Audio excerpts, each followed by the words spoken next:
And we're live! So, last week, everybody got kind of fucked up. An attempt was made to broker peace between our protagonists and the bandits that had captured them. Why? And then that peace was immediately betrayed as soon as the captain, first mate, and Tom left.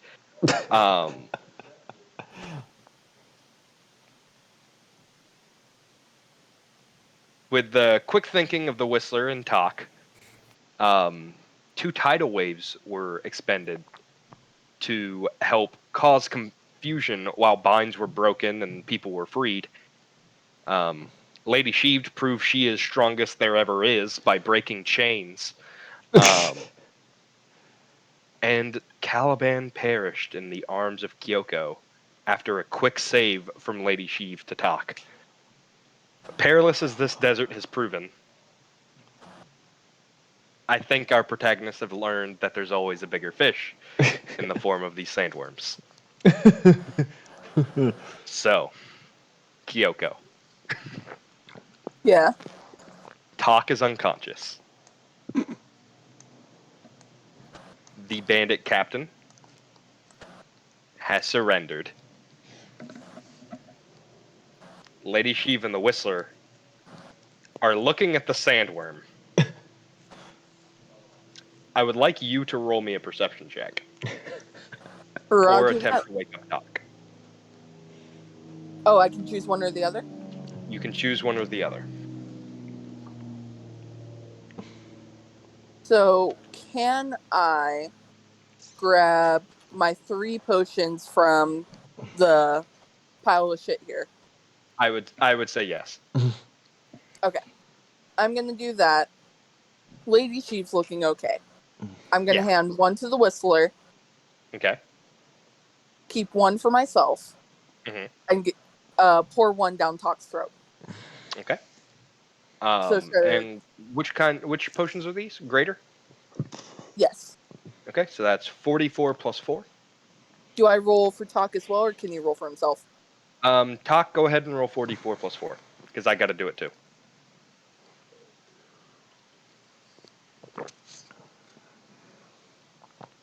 Because the Whistler's just going to drink his. Oh. The barbarian gets the most health back. John almost rolled the exact same. No, almost rolled the exact opposite thing Jazz rolled. Yeah, it did. Actually, he pretty much did. Matthew, would you say combat has ended, by the way? Combat is over. Okay. Just knowing if I should take off my temp and my rage counter. Talk, you have been woken up to a potion being poured down your throat. And the first thing you see is a giant worm. And what looks like Sprocket on top of it. Well, Wait, What? It looks like Sprocket, except its cape is red, not purple. Oh, no. And with a standing somersault, jumps off of the worm. Oh. And introduces himself. My name is Admiral Stator. I couldn't help but notice your perilous predicament. I also noticed that there was a warforged among you. If you wouldn't mind presenting him, that's all I'll need, and you can all go freely. Shit. Fuck. I'm gonna step forward. What are you going to do with him? We just need to verify his identity, ma'am. We're looking for someone. Well, unfortunately, he and our captain went off further into the desert to look for something. Our party's currently split. We're hoping to find him right now ourselves so we can group back up. I see. Well, if you're willing to ride with me, My Dune Winder here is currently fast and able to move quickly through sands. We should be able to catch up to them in less than an hour.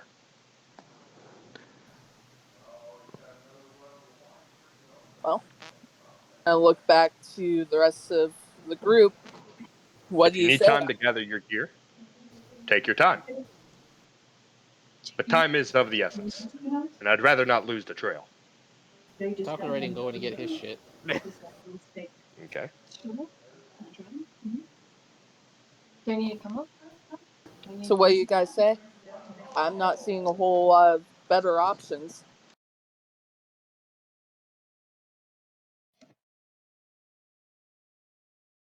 It's in this moment of tension that the bandit chief just kind of Mhm. says, "Oh, fuck this." Pulls out his knife and attempts to charge the admiral. Okay. And you see the admiral not move. And then you see a rune blast out of the back of this bandit. Mhm. One that you recognize, Tak, as a fire rune. And this bandit chief burns to cinders in his hands. In that time, I would have stepped forward with my axe to go fuck up the chief.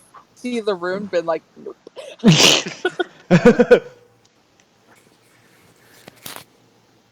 Sorry for that. It's been a long day. And he sheaths his sword. And I assume everybody is grabbing their ship. Oh yeah. Mater. Cool. He's cool. I double check to make sure everything's there. Everything is there, including Caliban's equipment. The I'm only thing gonna- that's missing is your book. I'm gonna go ahead and grab Caliban's equipment for now. Actually, Tak's book, Chervil's bag, Tom's bag, and My stuff. Sprocket's stuff is missing. Is their weapons still there? Their weapons are still there. Alright, I'm gonna go ahead and grab Caliban's stuff and Turvel and Sprocket's weapons. Okay.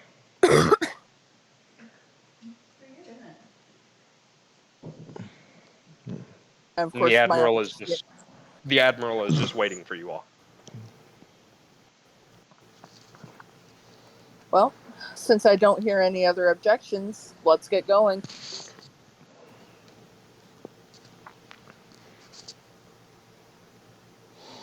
Lady Sheev's just kind of like, he's cool. It's really cool. Are we gonna tell him he's cool? Like, is that against the rules of being cool? Being told that you're cool? You know, this whole conversation is just making me kind of realize we're not cool. I mean, we're kind of cool, but like, that was cool. No. And her and the Whistler start walking their way over to the Admiral. The Whistler just tips his hat, and Lady Sheev, curtsies. Mhm. Tak, what are you doing?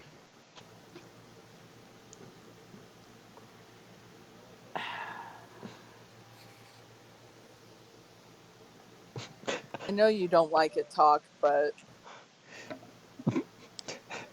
Okay.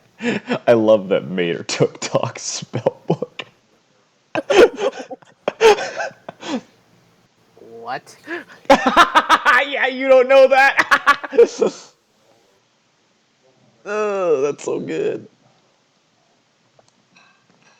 Oops. That there. he took us into the void. Hey, we had a plan. You're not wrong, Mater. And now we go back over to Tom, Sprocket, Chervil, Eldrani, and Tobias. So there's a big fuck-off worm in front of you guys. Yeah, and I'm still part werewolf, or I'm still transformed. And I'm just kind of... It hasn't made a move yet, so there's no, Oh, God, I got... Okay, I'm gonna flip a coin. Oh, no.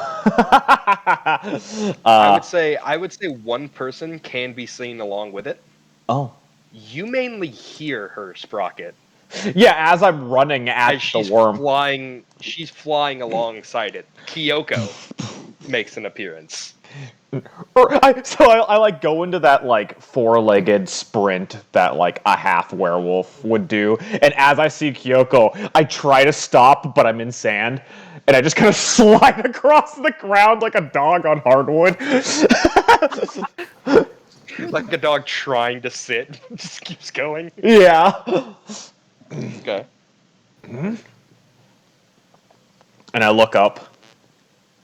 And you see a Warforged that looks similar to you, but he's not wearing a cloak, he's wearing a cape. Hmm. And you also see Tok the Whistler and Lady Sheev on top of this giant worm. And once again, the Warforged jumps down and lands directly in front of you. I'm just like the only I like start.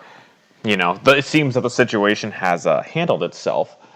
So like before I transform back, it's just what, and then I start turning back into normal Sprocket. So I am. Is your hood up or down? It goes down when it like falls off when I transform into the werewolf. Okay. So I don't have temp HP anymore. You recognize a look of bewilderment on this man's face because you're a Warforged and he's a Warforged, and you two kind of understand each other's emotions based on sight. He is baffled by your existence. You and me both. Like, he looks completely blown away. Cool. And he's at a normal pace, pulling out his sword.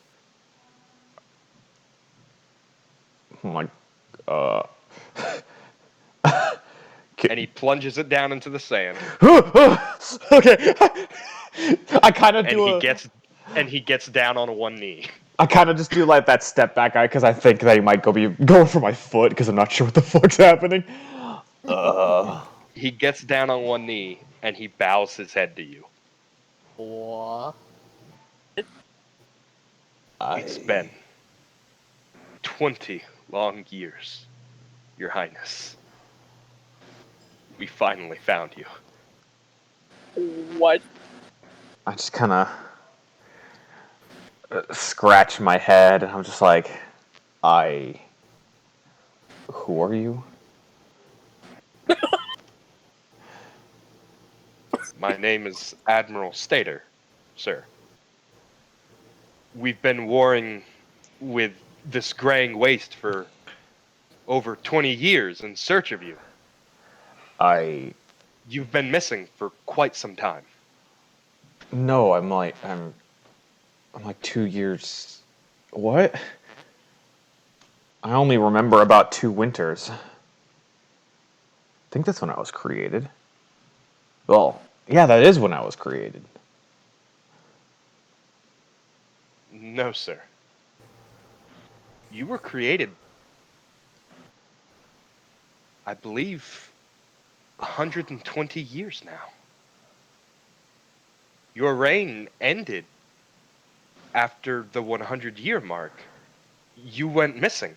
We've been searching for you since. You must be mistaken. I've only been around for 2 years, and I've never seen another Warforged before. Sir, I assure you. I was built The from longsword blade that would fit into your right arm, and the dagger that fits into your left. You were one of our greatest warrior kings. They're just a normal blade. They're not anything ornate. There's no What have they done to you? I'm just kind of like looking around and like I'm panicking. I don't know what's happening. We need to get you to our scribe. I no, I'm here because I'm chasing down my creator because he's a monster. You found him? No, The one who stole you from us. no, the one who What? who made me, who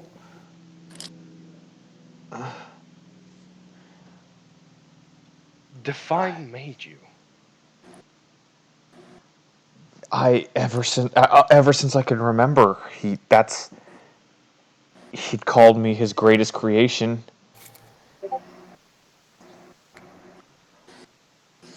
He built me, right? That's what happened. No, sir. I think our scribe could explain more. Would you be willing to come with me? You can bring your party with you. I look around at everyone We're else. welcome to outsiders, just Wait. skeptical of humans. I'm like, wait a second. I look at Kyoko and I'm just like, where's the rest of the bandits?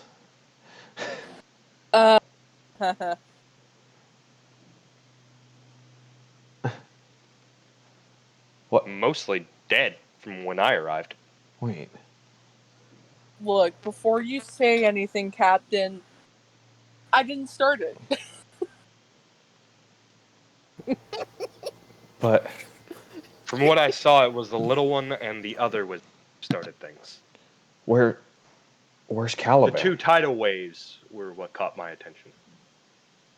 If I may, I'm gonna step over to the captain. I'm gonna hand her rapier, and I'm gonna give her kind of a look. Her saber. Yeah, Yeah, her saber. saber. Captain Caliban didn't make it.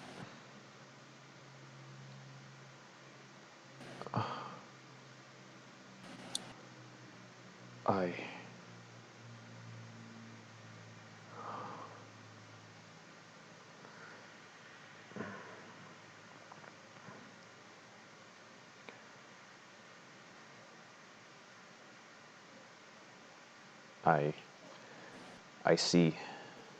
That's a. Oh. It's fun. Both of us same thing.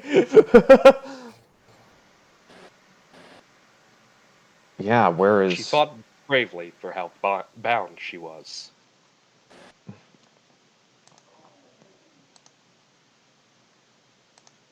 Tooth and nail to the very end. Yeah, did you bury her?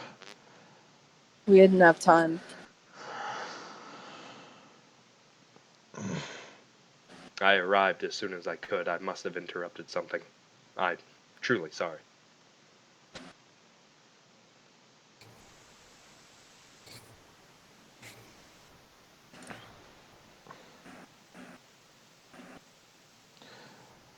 I look back at the other two bandits. What's their whole situation? What are they thinking about this? Eldrani is not doing so hot. He's sitting in the sand, just kind of like, oh, fuck. And Tobias is just like,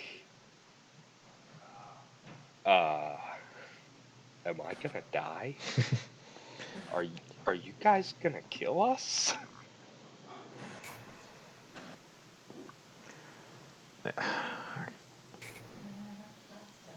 Well, I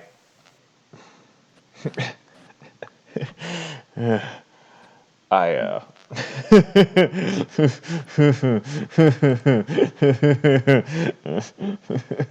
I'm mad.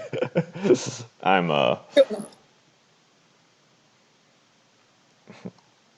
It's your people's fault. Look, buddy, I don't know what you're on about. All we did was pick up some people that just got out of a fight. It was easy pickings. I don't. Hey, Sprocket. I hold up his weapons. No. You already hear the train whistle. I just grab him. I grab his fucking skinny little neck in my bare hands. Okay. You got him. And He is looking at you with pleading eyes. I just start to squeeze. It doesn't take much force. You break his neck before you choke the life out of him. What just happened? Sprocket just snapped one of the bandits' necks. Why? And Eldrani is just like trying to push away from you in the sand. Wait, before he crosses my path, I'm gonna hold out my axe and stop him, kind of like clotheslining him. Their people are the reason why one of ours is dead. But we didn't do it. Don't kill us. Or me. I didn't kill him. I look at Chervil because she's obviously trying to stop me after the first one.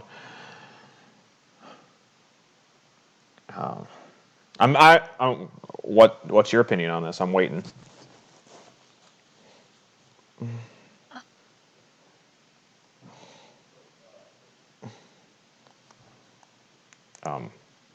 Vader. No, I ain't.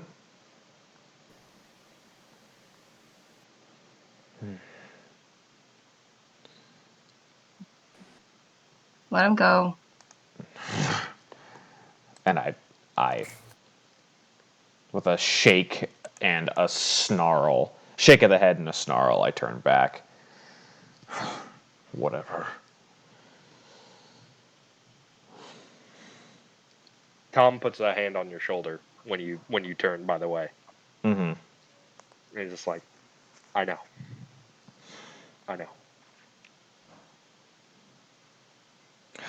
I've known for a long time. Now you know. But I've known. And you see his hands are shaky. Like he's ready to punch something.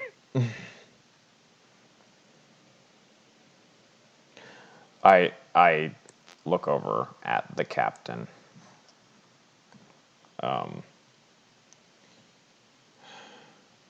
What's our next plan then? Considering we can sit here with this giant fuck-off worm protecting us for now. And Eldrani just runs off into the sands. He's not looking back. He's just running. And as far as I know, I don't even know who this other Warforged. And I'm sorry about that. Clearly, Again, it's not your fault.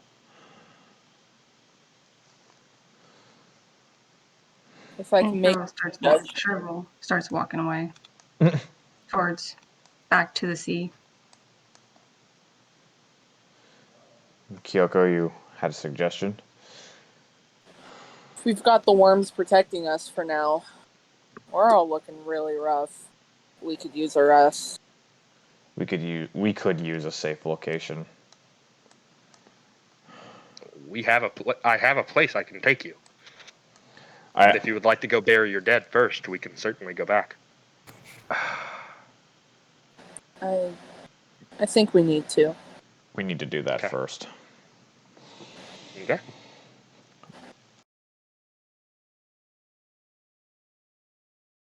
I'll say, because I don't want to do transition.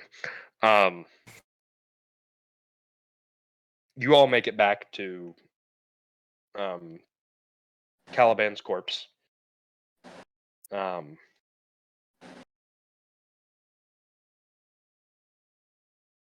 she's almost cute in that way pythons are when they're all bundled up. She certainly looks peaceful. Nope. Hi. Hello there. I lean down and I cradle her head, and like fold one of her arms over her body.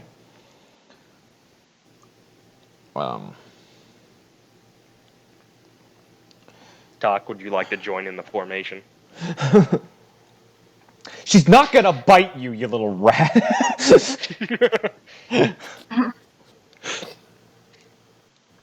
Oh, there's the scared dude. He got eaten. I forgot to move the worm. While everyone's gathered around, I'm going to start digging a hole. Okay.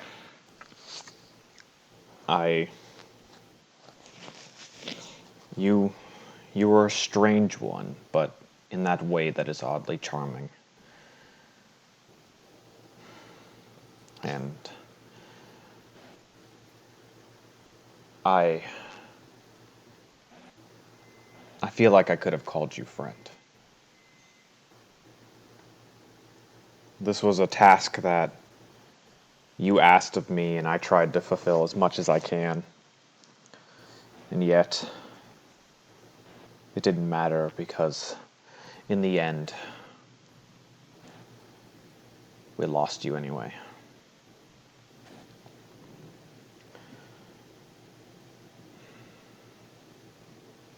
You were strong, you were wise in the ways that you said your things that many did not understand. And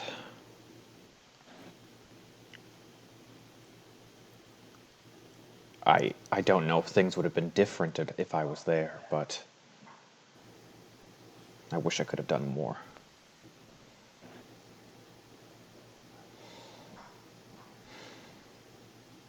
We couldn't have known. Tom speaks up. We couldn't have known this would happen.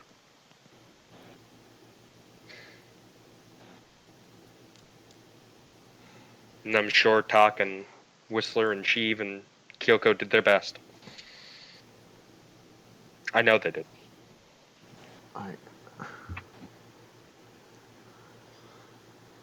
Kyoko kind of turns away from Tom, hiding her face. And goes back to digging her hole. She was the whole reason, not the whole reason we were here, but a big majority of it.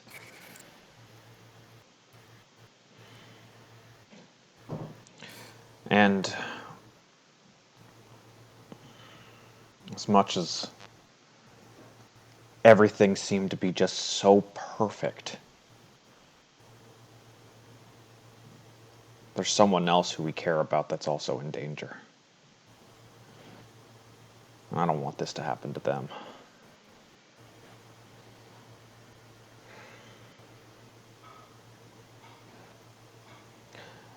At least, and I give a look to Tak and Kyoko. But will we get there too late as well? Is it already too late? Will we just be doing the same thing again?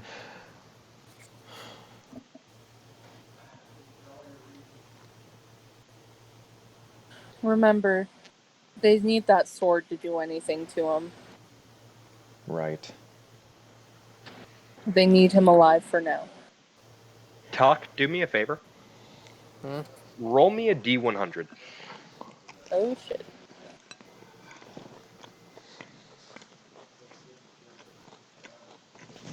80. Not only do you feel in your gut that your nephew is still alive,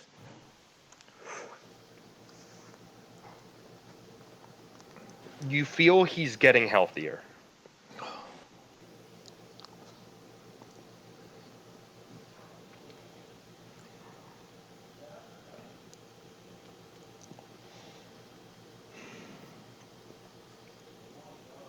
You can't explain it, but your familial instincts are telling you that things are getting better for Tick.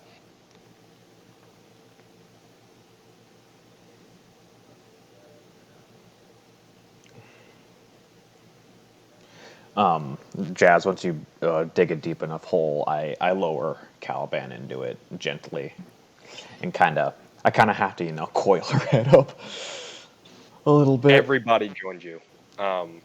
Tom, Lady Sheev, Whistler, all three of them walk forward and help you lower her into this hole.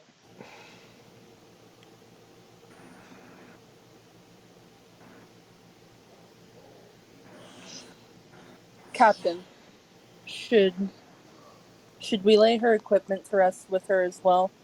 Or what do you want to do with it?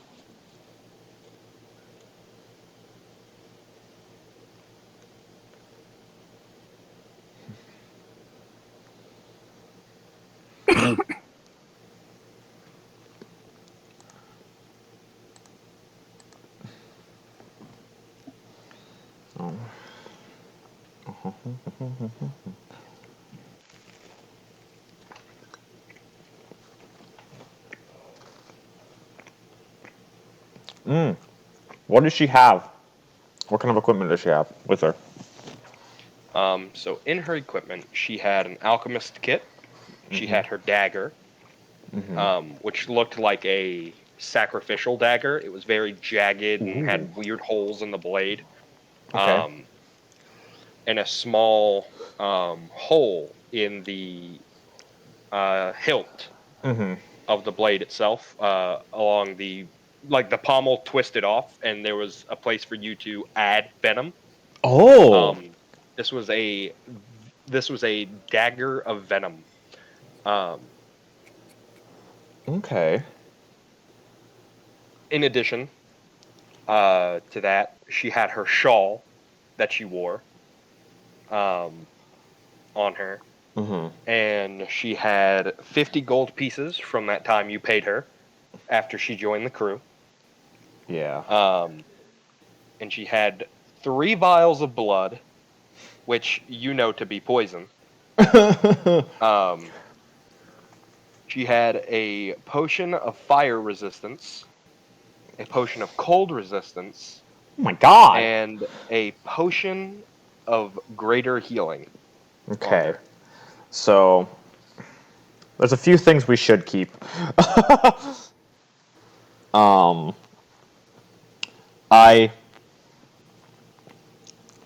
We should at least, grab the gold. Get some of the monetary stuff. So I'm going to add that to the group funds, just so that I know that we have it. When you pick up the gold and go to put it on your waist, Whistler pulls out his saber and he points it at you, and he just places his palm out like he's expecting you to give him the gold. Oh, okay, yeah, that's not a big deal. I'll hand it to him. That's not a big deal. And he pulls out 2 coins, tosses the sack back to you, and lays them over her eyes. Okay. Okay, so it's all but 2 of that. All right, cool. So that means I would need to do some. That's 48. So keep 48, but he has placed 2 gold coins over her eyes. Dude, it didn't have to be. You could have just said something. Whistler can't say something. I know, that's the funny part. Okay, so it's 212. I am gonna take the greater healing potion. Let's see here. Fire resist. I know that Shervil, Talk. Wait. Yeah, Talk takes the. Okay. We're not we have our pack. It's not like we're, Am I standing there holding all of her shit out? No, we're just laying it on. You're just standing there watching them grave rob Caliban. No, yeah, we're burying her shawl with her, but there's a lot of things here that are going to be more useful to us. It's not like it's. Tom actually takes her shawl from her, wraps it around his old spear, and plants it in the ground where she's buried. There we go. Oh, yeah, we should also, we will bury one of her poison vials with her. I think that's fair. Yeah. I think I'm gonna go ahead and take that greater healing potion from her. One of her Okay. healing potions. Yeah, you can take that greater healing potion. Who wants the fire resistance potion and who wants the cold resistance potion? We've got one of each. Who here's most susceptible to cold and fire? Captain, or how do you deal with the elements? And talk. What about you? Go with cold. Okay. Upon being asked about the potions, Talk, you very unfondly yet fondly remember being chased around the boat over a potion of fire resistance because you said you had a fever. I give Talk the fire resistance potion. I don't even. I'll see your. It is the same. It is the same bottle. By the way. Tug grudgingly takes it. I'll give. I'm gonna roll a d. I'll see. I look at the rest of the crew that's not players, and I'm like seeing. Oh nope, not that's 3d20s, not a d3. Slash roll is what I need to do. I give Tom the cold resist potion. Okay. He just kind of looks over at Lady Sheev, who is still just ugly girl crying. Just kind of walks over and gives it to her. So she can have something to remember her by. I was really like I had a really hard time deciding who I wanted to give the cold resist potion to. I'm sorry. That was It's okay.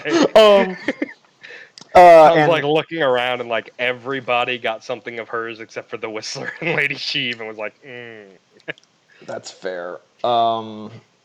I just struggled there because I wanted to give the cold resist to somebody else, but I was like, well, all of the players here have resistance to something. So, I also I want to take the dagger. Wait, let's see here. Tom took the shawl and wrapped it. What? Oh, his spear. And stuck it as a grave? Yeah, okay. he wrapped the shawl around his spear and planted that in the sand. I want to take the dagger and the remaining 2 vials of poison. Kyoko, didn't you take the dagger? Or did you? I honestly feel like the dagger should be buried with her as well. Oh, you do? Okay. I do. Okay. I know it's cool, but I feel like that should stay with her. Yeah, that's fair. To prevent you from having to dig another hole. We're saying we're doing this before we covered her up. Yeah, we haven't covered her yet. I was gonna say, if you're doing this after, you can just push the dagger deep into the sand. Yeah. You don't have to like dig another hole, place it back on her, and then bury her again. I look at. I'm like, Kyoko, can I at least like keep 1 vial of poison? Just in case, because maybe she'll have that last laugh of something. Is it a you have to drink it poison vial? You are uncertain. Okay. So You're uncertain. Roll me an insight check, actually. okay. Roll me an insight check. Because you have experienced her using it, but not in person.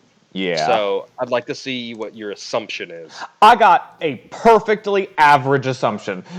That is a perfectly good enough answer. You would reason that this poison could be used like any other coating poison. Okay. Because you think back to your time in the jungle. Yeah. And you remember her not having any vials with her when you came back to check on her and Fluffy. And there were 15 dead other lizard folk, all having succumbed to poison. I just had a genius idea of how I can use this. All right.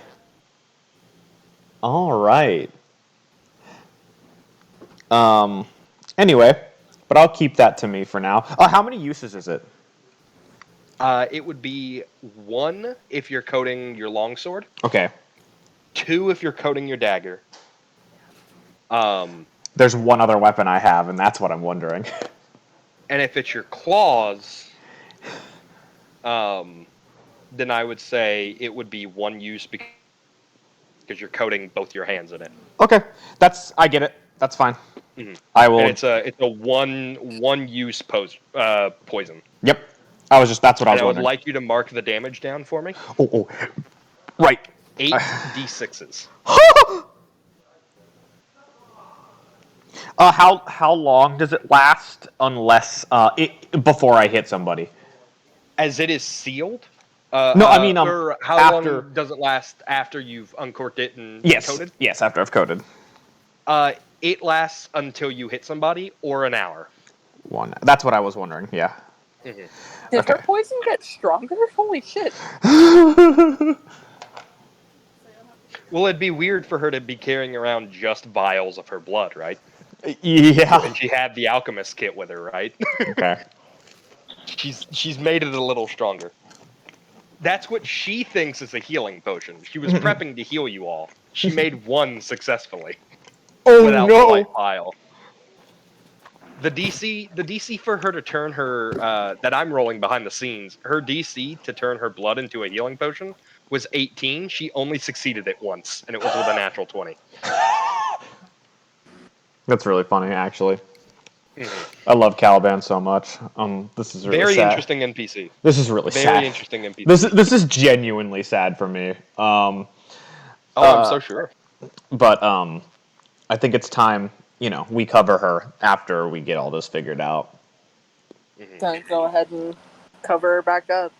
And then I just look at everybody and I'm just like, so what now?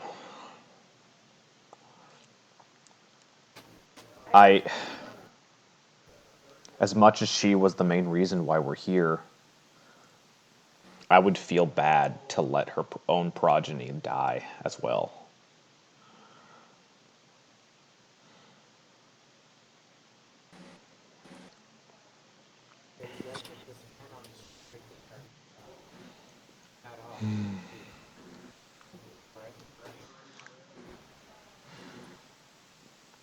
But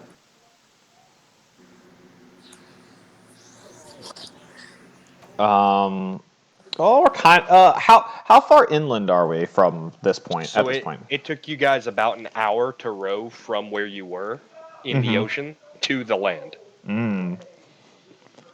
But how far inward from the ocean is this spot? This spot is roughly. Hold on, let me just re-expand this.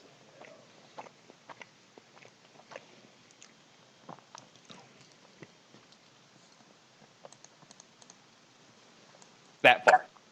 Oh, okay. So we're actually really close. You guys are on the shore still. I see. The bandits didn't move you anywhere. They just took advantage of your situation. I mean, If we're gonna go inland, we might as well. well, that's what I'm. How is everyone feeling about this? This isn't just a decision that one of us can make. I mean, technically, it is. But Looking at you, Captain. But looking at you, Captain. And apparently, we have an escort. As I look back at the giant fuck off worm. and Sprocket, I think you owe it to yourself to find out what you can. We all know the Doctor hasn't been a reliable narrator. Maybe this could give you the truth. Yeah. Honestly, without Caliban here, I feel like there's no need to be here. Tom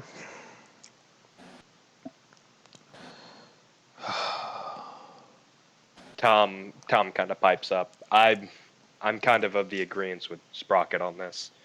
We do kind of need to make sure that her progeny is safe. I think so too. And really, We kind of owe that to Caliban. And even if we... I think any mother deserves to know what happened to their child, and certainly vice versa. And even if, you know, we don't get the white file, or we do, you know, none of us can use it, but we still get... It's safe. We still do two birds with one stone. We find those three and hopefully save her son.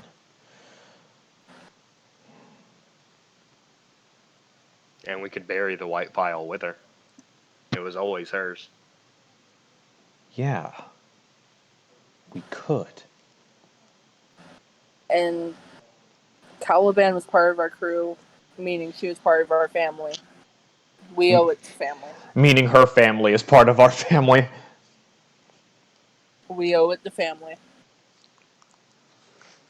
The Whistler just kind of nods his head. Captain, I understand your hesitations. Because every bolt and screw in my body is telling me to leave. But it's not the right thing. And slides, Stater says from behind. It's like, nobody asked you. Oh, you gotta ready to convince me. What? What? We didn't catch that, Mater. I said you gotta try harder to convince me.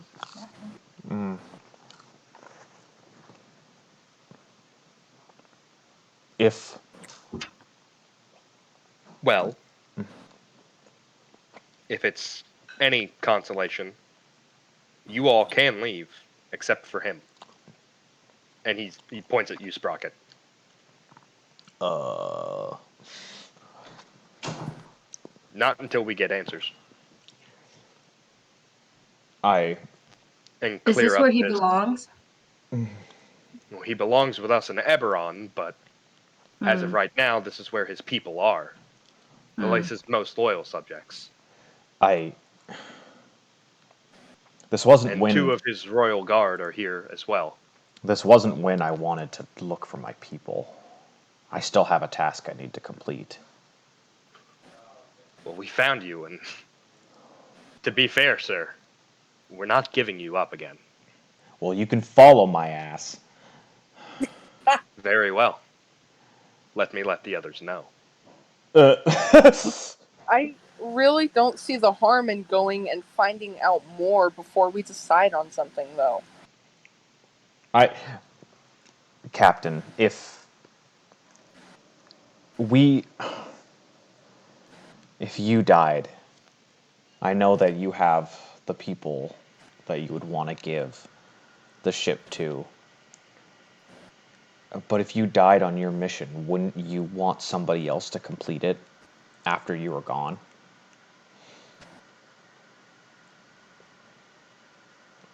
And making sure her child is okay and getting Asmodeus and the Doctor Mark III, they're killing them, hopefully, in the process. It doesn't just help her, because that helps us, too. And Captain, with all due respect, I saw you when we went to see Genfir. When we went to go say goodbye. Wouldn't you want your father to have had a chance to know you were okay? To know you were safe? Or does that mean nothing to you? Damn. Jazz pulling that bitch back. I'm here for it.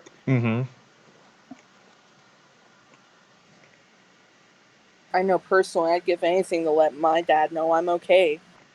And I can't.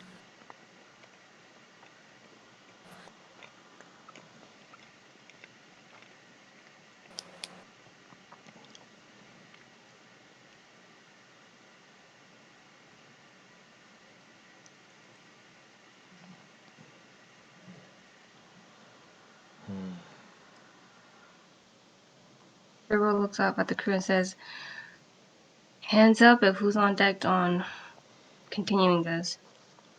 I raise my hand. Hold on. I didn't quite catch that. What did she say? It was So hand. you're on board with staying to finish this? Raise your hand. Yep, I raised my hand. I raise my hand. Tom raises his hand, and Lady Sheev is still ugly girl crying, but the Whistler does not. Talk.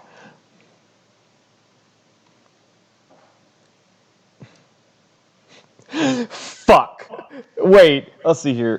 Because Lady Sheev is so incapacitated, she can't do anything. We have an even amount of people. Son of a bitch.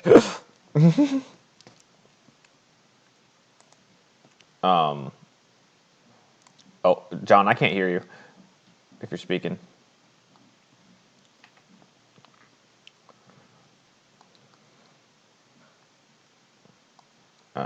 Johnny boy, The pipes are the calling. pipes, they're calling. Can you hear me? John, Yep, you we put can a hear you. GIF in the Discord.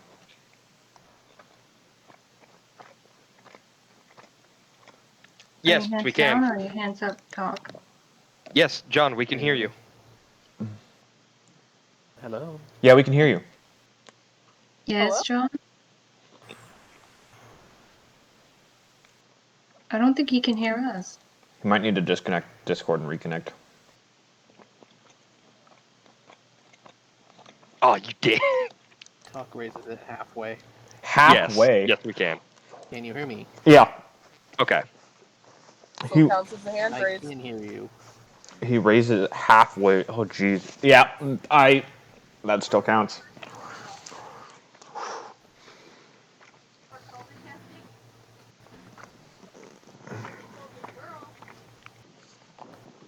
That looks like we have the majority.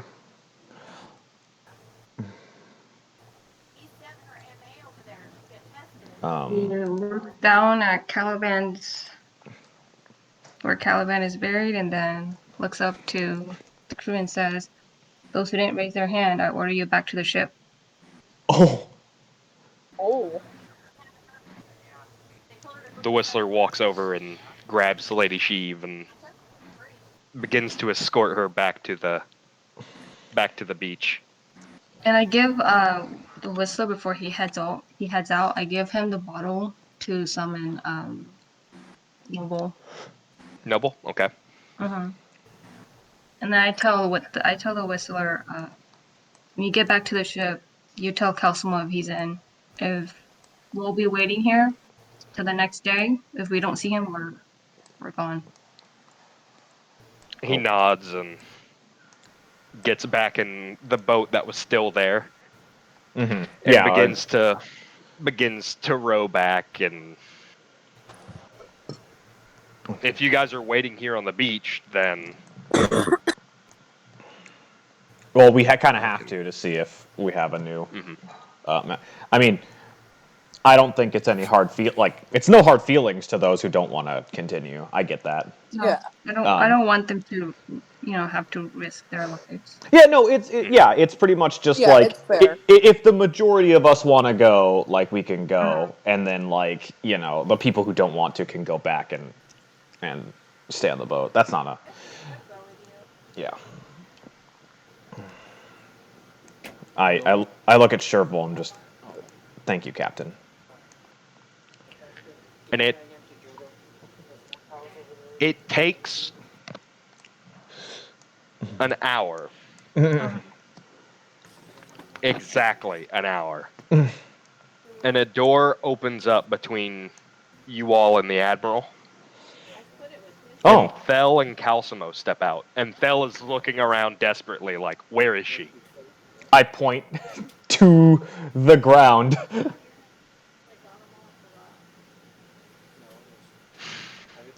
It's been too long, I think. Damn it. And he goes over and he kind of brushes past you, Captain. And he says a prayer over her. And you begin to see, despite the harsh, shifting, sandy climate, of this area, you begin to see life breathe into this area. Mm. And the sand begins to turn to soil. And the soil begins to bloom grass. Oh, plant growth. And from the grass, you start to see beautiful bioluminescent flora begin to grow. And the grass begins to turn that same blue from the illuminated forest. And you begin to recognize some of this flora as the same bioluminescent flora that was found in the illuminated forest.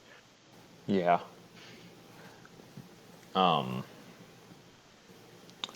Is the other Warforged still there? He is patiently waiting Okay. for you guys' answer. I look at them. It seems we have a safe place deeper in the desert with them. So Calcimo just kind of goes, "Oh, with who? Oh my god!" And he sees the worm. and as I turn to go walk and join the Warforged, the sea spray that has been hitting us from this distance has gathered around one of my eyelids, and it looks like a single tear drops down as I walk away, as I turn back to go follow him. Okay.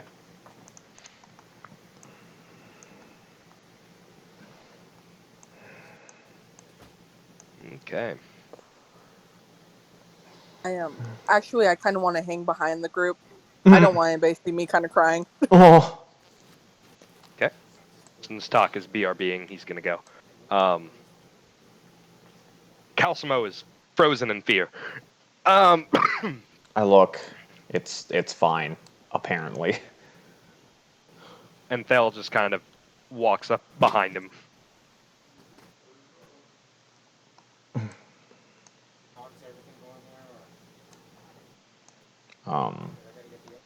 Captain?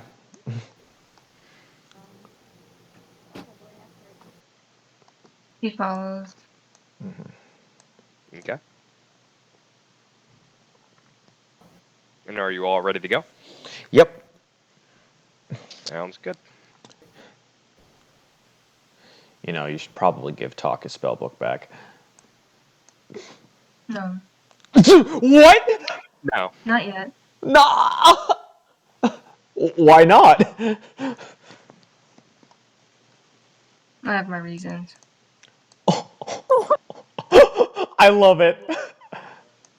So funny. And you all arrive in what looks like the ruins of a city. Yeah. Yeah, it does. The only standing monument, a brick, House. a sandstone brick tower. And you do see from the top of it, very plainly, red glyphs being drawn in the air. And you see this man presented to you. Whoa! That's cool. Oh, man, that's so cool. Mm-hmm. I told you I was going to be disappointed if you guys just up and left. I put a lot of work into this. Damn, we really had to convince Mater, though. Yeah. I really had to convince Mater. No, that was fun. I liked that. But as you reach the outskirts of the town, the dune winder begins to sink deeper into the sand, to the point where you all are kind of forced to start walking, and you don't feel it again. No, that's so weird. Oh, I hate that. You get the feeling that maybe this thing isn't supposed to go within the town. Mm-hmm. Almost like it's housebroken. Weird. It's town broken. It's town broken. It knows where it can and can't dig. I look at everybody else. I'm like, I guess just find a place to rest while I go with him. Rocket, do you want some backup? I don't know if I'll need it, but I will not say no. Hey, I've been with you this long, right? Might as well see it through. All right.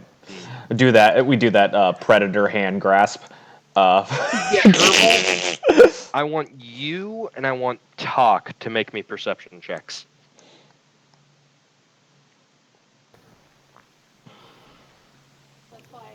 Is it just general area? Just make a general perception check for me if you don't mind.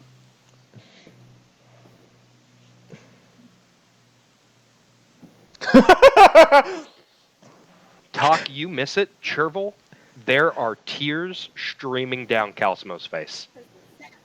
Oh no.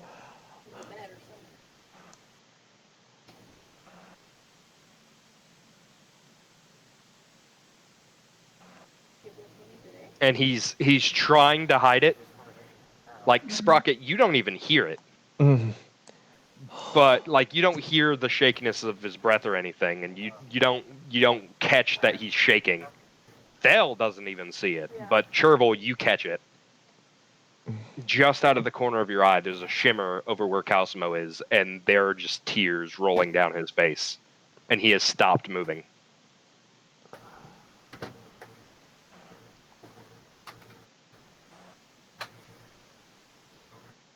I want to go up to Calsimo and give him a pat on the shoulder. Hopefully so that nobody else has noticed it too. Because I don't think he wants everybody else to see it. Okay. So you hang back and yeah, that would make sense.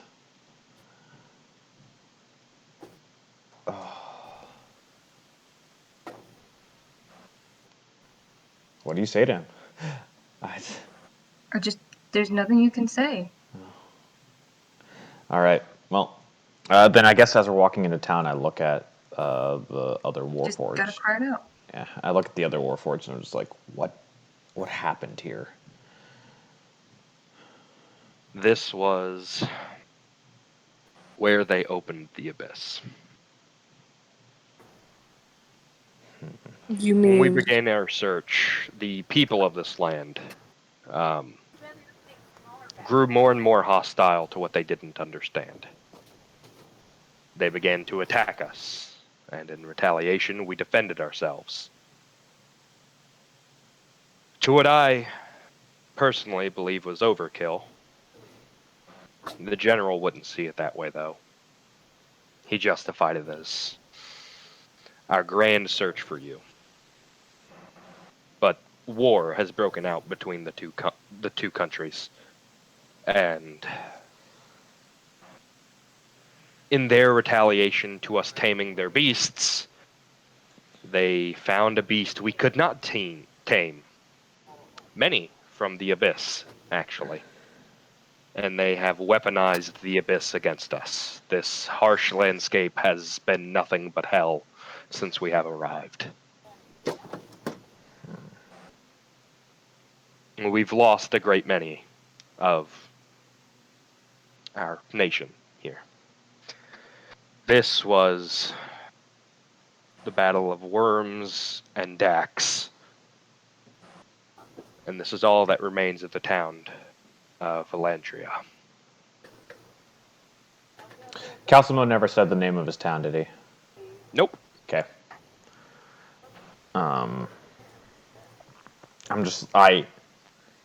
Did you ever try talking to them? Oh, of course we did. We tried talking to them all the time. Hell, we had trade with this town quite often. This is where we slept. We've not left it. But the people here aren't receptive to what they don't understand. They're rather narrow-minded. I'm suspicious, but I don't have the insight to call them out on it. I mean, I could roll. Would you like to roll an insight check? I would like to roll an insight check. Roll an insight check. Anybody who wants to. Anybody who wants to roll an insight check, feel free to. Yeah, I want to. Please, Jess. Please, I need you. Hold on. Okay, it's a tool. Ah, John! Oh, hold on. Let me switch over my things again. John just like, oh yeah, that makes sense. Hard to read. He doesn't have a face. It's you get the impression that he's being genuine. I did want to Sprocket, ask him. you can sense the remorse. Okay. So I get a little bit more of remorse. All right. Mhm. I like it's that kind of like I'm still like like it could be remorseful like that it came to this, or like it could be remorse of like we started it. Yeah, like I'm Kyoko, still. what were you saying? Oh, yeah. There's still people here. Unfortunately, no. During the battle, to attempt to smoke us out, I don't think they realized we don't breathe. They set fires and just threw those monsters at us. Our only chance of defending ourselves was to call the worms. Thus the craters. The only thing that survived was the tower, and I feel it's because it's technically out of town bounds. Bring in the clowns. But unfortunately, no one lives here but us.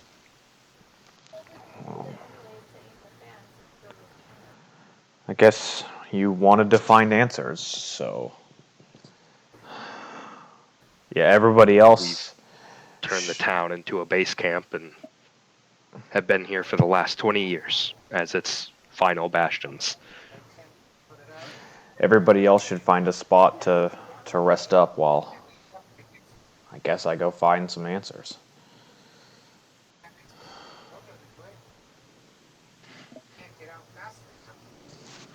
I just kind of follow him. Tom goes off and is just kind of looking around the city. Yeah. Sprocket, you were taken to scribe Lockwire. Okay.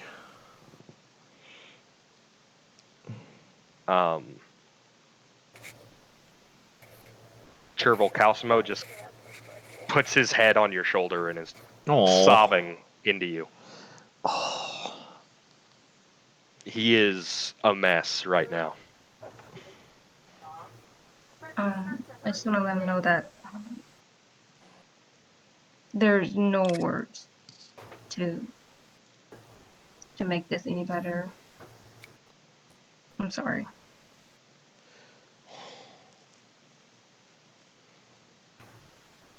Oh yeah. Would Kyoko finally hear it? Kyoko, you would hear mumbling from Chervil, but Calcimo is still quiet. He's got his face in Shervil's like blouse sleeve, trying to muffle it with the cloth. Oh. He's doing all he can not to scream in anger. And Thel just walks in and observes the area and is just like, oh man, I got some work to do.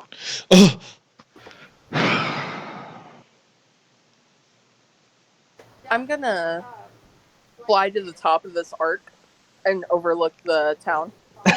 Okay. Doesn't matter where we are, Jazz is gonna find a crow's nest. Yeah. So, first thing you notice, Before- Kyoko. Oh. Before? Oh, I was gonna say, before it talks away, I want to say something to talk. Okay. I'm gonna let Kyoko. I'm gonna give Kyoko a description of the town and a description of the people she can see, and then I'll let you and Talk roleplay it out. So Kyoko, of course, to your right on the top of the tower, Yeah. you see what looks like a arcane warforged. Mm-hmm. He is similar in construction to Sprocket, despite having 4 arms. But he wears a black shawl, also similar to Sprocket's, just black with a gold trim. Immediate distrust because he has 4 torso limbs.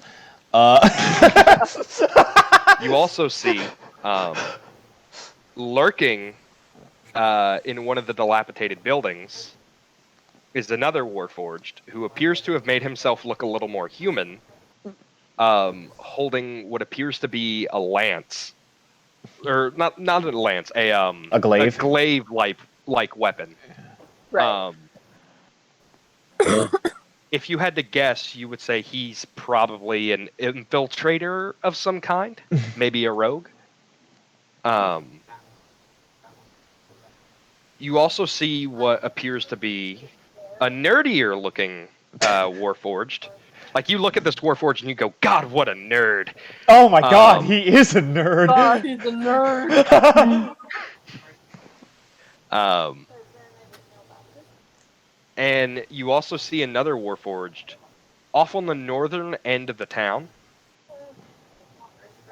just practicing swings.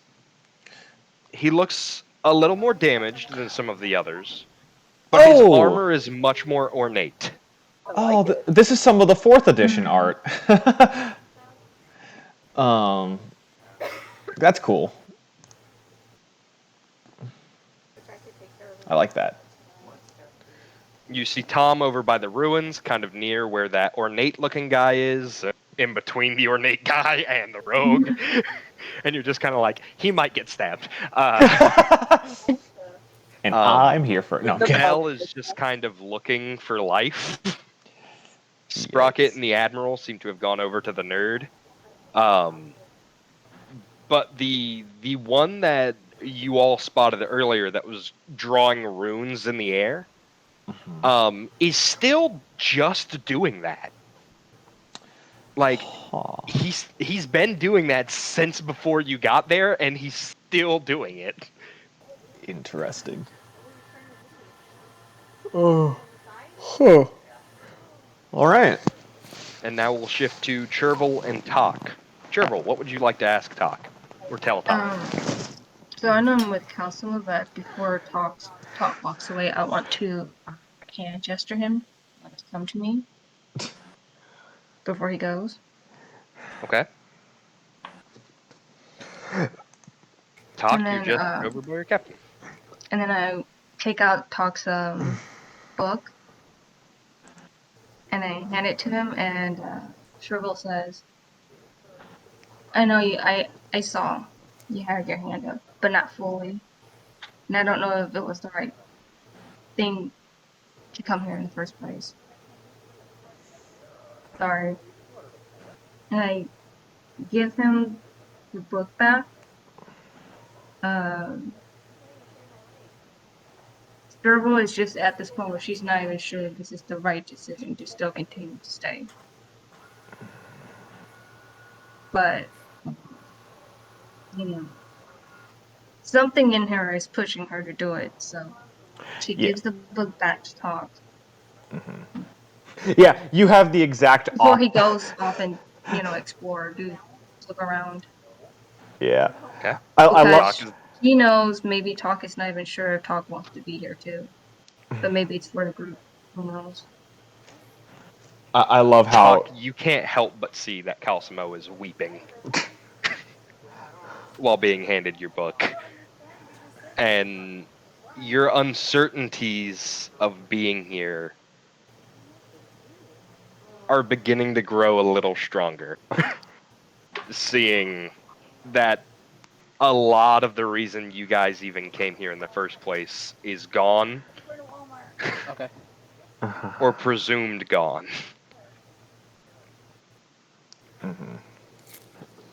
I do love that both Shervil and Sprocket are diametrically opposed, where Shervil has her mentally, she's like, I don't know if I want to be here, but physically she's like being pushed forward.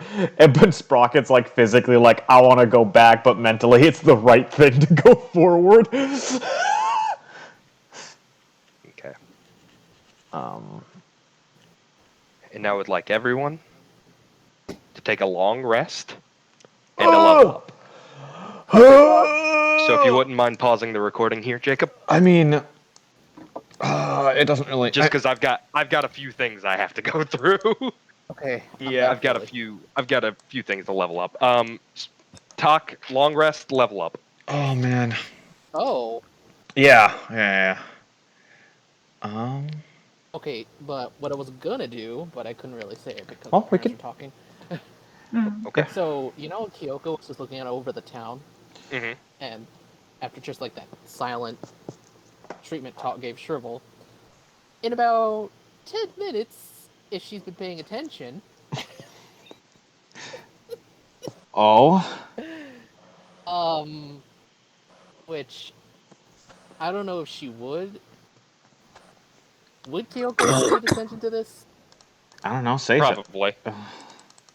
You have to roll for it? So, in an empty deuce. I mean, if she wants to, it's probably not going to be that hard. Mm-hmm. So, yeah, this is a spell I was trying to do before everything went to foobar. Okay. Trying to. So, Kyoko probably would notice this, and probably a couple others. Kyoko, you see there's a new tower all of a sudden. You just hear Kyoko yell, "What the fuck?" A new tower? What?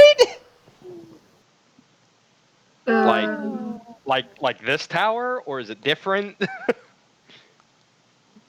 How many levels is that tower right there? Like You how would many assume stories? this is a double. You would assume that there is the first floor, which is the ground floor, a floor above it, and then the third floor, which is the watchtower area. So this is a technically 3-story tower. So, this is an upcasted spell, by the way, so... All right. What's going on? This is... Okay, so this 2, 3, 4... A new 4-story Close. tower just appeared. Oh, okay. Hold that. There we go. So You just hear Kyoko, "What? What the fuck?" 89 to Kind of turns around, and looks at Doc like, "You." 103. Well, you see Todd go into it. He just makes a tower and goes Wait, into it. what? And another D6. Wait, is this that wizard tower spell? It's 4. Yes. Calder's Tower. Oh my god. I can now transform as a bonus action. I now have Relentless Rage. Ooh! Do you want me to take a level up too? Yes, please. Mater, what are you gonna level up in? Are you gonna level up in Rogue or Paladin? Oh, oh That's a good god. question. That's a good question. If you do we Paladin, you start spellcasting. So, But if I continue my rogue, yeah, you'll have to see what you get. Either way, I think no. Paladin's D10s. Yeah, you have to roll health. Hey, John, Jazz, don't forget to roll health. Say more. Oh yeah, my I health. know. Thank you. Oh, Thank finally. you. It's, D6 plus Your hit die plus your dexterity, con. right? No, Con. it's your hit Con. con. It's a D12 plus 3 for me. Man, Jacob, I'm so mad Tom got bit. Yeah, it I'm sucks. a werewolf now. I He's was been a one for a level while. away from him getting a feat. Yeah, but now he has to get totem powers. Yep. That's Not the- yet. He's only Oh no, he's you only only level 2 right now, right? level So- 2 werewolf. Yeah, that means he gets totem powers and natural armor. Oh shit, that's right. Okay. I just got But my it's only when he's transformed that he gets the natural armor, right? let me see. I'm looking at it right now. No, it's just a natural armor thing. What is it? What is it total? It's I know it's 10 plus 10 plus con dex plus dex. con. Yeah, it's the same as barbarian. Okay, But his AC hasn't changed. But you can't be wearing any armor to gain the benefits of it. So Okay. So Tom is now a fighter werewolf. yes. Yeah. Because he got bit by Mark III, remember? Yeah. Man, I really want to notice Calcino's crying at some point, but I'm dumb. Dumb bitch juice. Dumb bitch juice. Back at Kyoko's you just again with wondering, that dumb why bitch is juice. there a new four-story tower all of a sudden? And like Doc going into it. Oh my god. Totally losing So, Kyoko's mind so at the talk, moment. I hate to steal this from you, but I'm gonna have to. You Aw. walk into this tower, and Kyoko, you see it, like the runes that this other Warforged has been drawing. One of the green ones just drifts over to this tower. And the moment it hits the tower just starts sinking into the sand. You can cast this spell? And Talk just pops out of the top of it. Oh, that's so unfortunate. And then he begins drawing more runes. You just hear angry yips and yells in the background. It's like Donald Duck freaking out. But like with barks and yips from looking draconic. Dude, I'm so happy because I finally my slashing damage from my claws is now a D8. I actually it's actually really good now. I have to find that fucking lycanthrope page again. I can link it to you. I have it I got it, bookmarked. I got it. Okay. I got it. Found it. Basically. But yeah. Totem Powers. man. Let's go to Totem Powers. Totem Powers. Are you Yeah, still that's leveling basically everything up, Matthew? Yeah, he's Yeah, I'm still working on leveling up Tom. Yep. Oh, Jazz, you got 14 health? Nice. I'm over 50 health now. Gain temporary certain lycanthrope levels. You gain additional powers of your choice as shown in the Totem Powers lycanthrope table. So I gotta go find the lycanthrope table now, okay? So it's all the way down. Totem Powers. Okay, if a Totem Power has prerequisites. Okay. He gets... I got a 10 for my HP roll, Jazz, so you actually did better for this one than I did. Wow, I think that's the first time that's happened. Yeah. Jesus. Ain't it weird? It is kind of weird. You need to get let's see here. You need to roll a decent amount more than me once like next level. Oh shit, that means my temp HP. Also, my advanced hybrid form, if I'm under half health, I start regenerating health every turn. Really? Yeah. 15-foot cone. Oh man. 1 action. Oh yeah, because Tom's got Electro Wolf. DC 8. Mater's got to look up and see if she wants to go Paladin or Rogue. That's a question. 4 plus 4. That's Hey. 8. 8 plus 8. 16. Ooh. What are you doing? Pencil? 4D. I don't have any great homebrew pencils. that from. It'll be fine? Okay. What are you thinking? Are you thinking of going Rogue or Paladin? 48 gold. Okay, I need Corbett. Oh. Okay. 48 cold damage. So, Jazz, you got Relentless Rage. What does that do? Again. Let me scroll back down on my character sheet. Starting at 11th level, your rage can keep you fighting despite grievous wounds. If you drop to 0 hit points while you're raging and don't die outright, you can make a DC 10 Constitution saving throw. If you succeed, you drop to 1 hit point instead.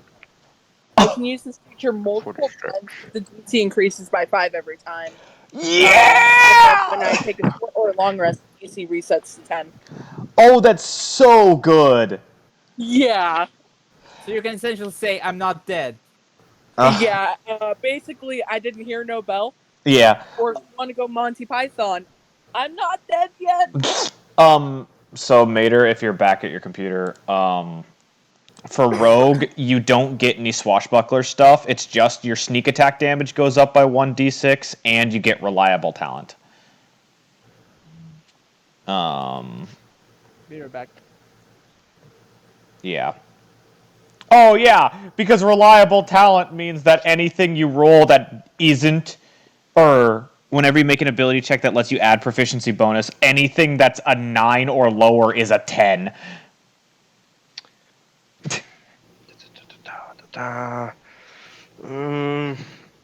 So that means that Mater can't, on her perception checks, she can't roll lower than a 20.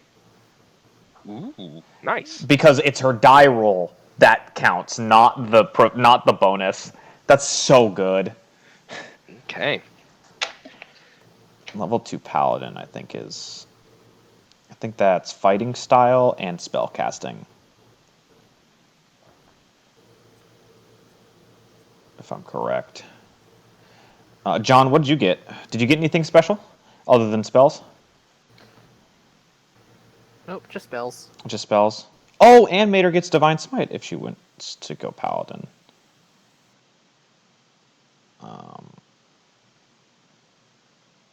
Interesting.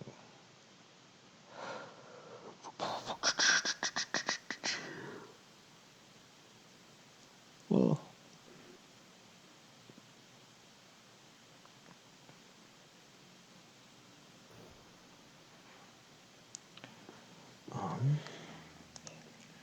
Oh boy. This is going to be neat. So who got level ups for our NPCs, Matthew? So I know Tom did. Everybody except for Thel. Oh. I mean, and Calcimo, he wouldn't get one. He just kind of showed up. Calcimo is leveling up out of pure grief and character. That's so wrong!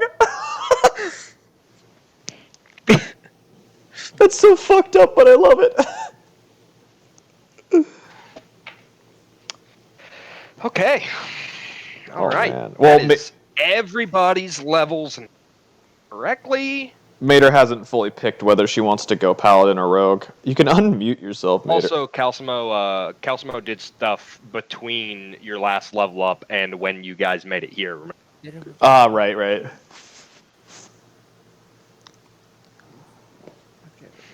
Oh, pure emotional grief. You know, I'd ask Juan what he put his level into, but I don't think that's fair. Yeah, I still gotta decide. Right. Fuck myself. Oh, you're gonna level up as a paladin. Ooh. Yeah, I have not looked at any skills right now. I'm just playing God Eater right now.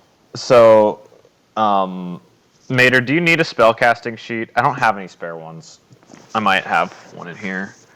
What happened to the cards you got? Well, no, I'm saying, no, I have all the cards, but I don't know. Well, I don't have one of those, like, sheets to keep her spells in check. We can do that later. We can do that after. Don't worry about it. That's fair. So, don't forget to roll your hit die, which means that it is your Constitution plus a D10 for Paladin. Okay, so what do I want? Okay, increasing total burst. Already. I didn't see it. Where'd you put it? Did you roll it with a real die? I don't see it in game. Craft. Equipment. What'd you roll? Was it that 7 that I saw that you tried to add to your? I don't see a roll from her. Yeah. We're using the roll 20 to roll our hit die. Where is it? Upgrade, craft,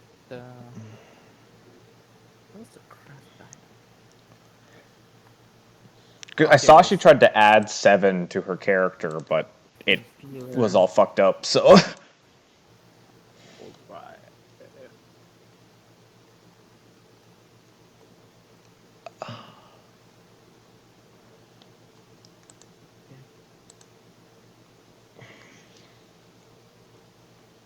Rolled on a separate window? Why?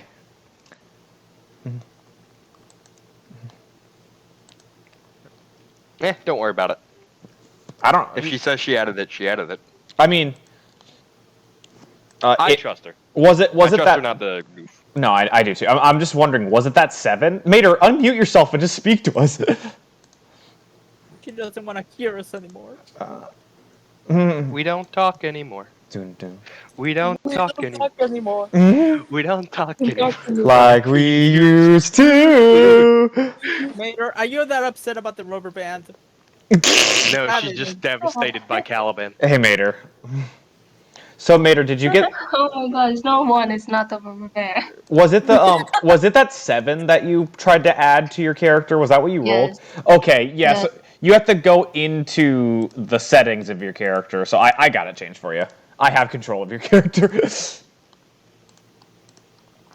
Mater, 3 away from break. Huh? One minute. Mater is 3 away from breaking 100. She's almost there. Ain't that fun? Ain't that just the... Yeah, she's gotta... Mater has to get, like, fucking... Divine Smite down, spell slots down, fucking...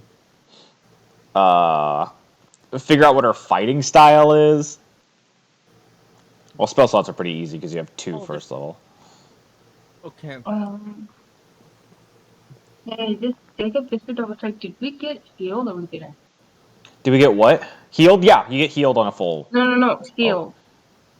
Shield? No, I don't think I. Never mind. No. I don't think you ever kept one of those shields. Oh no.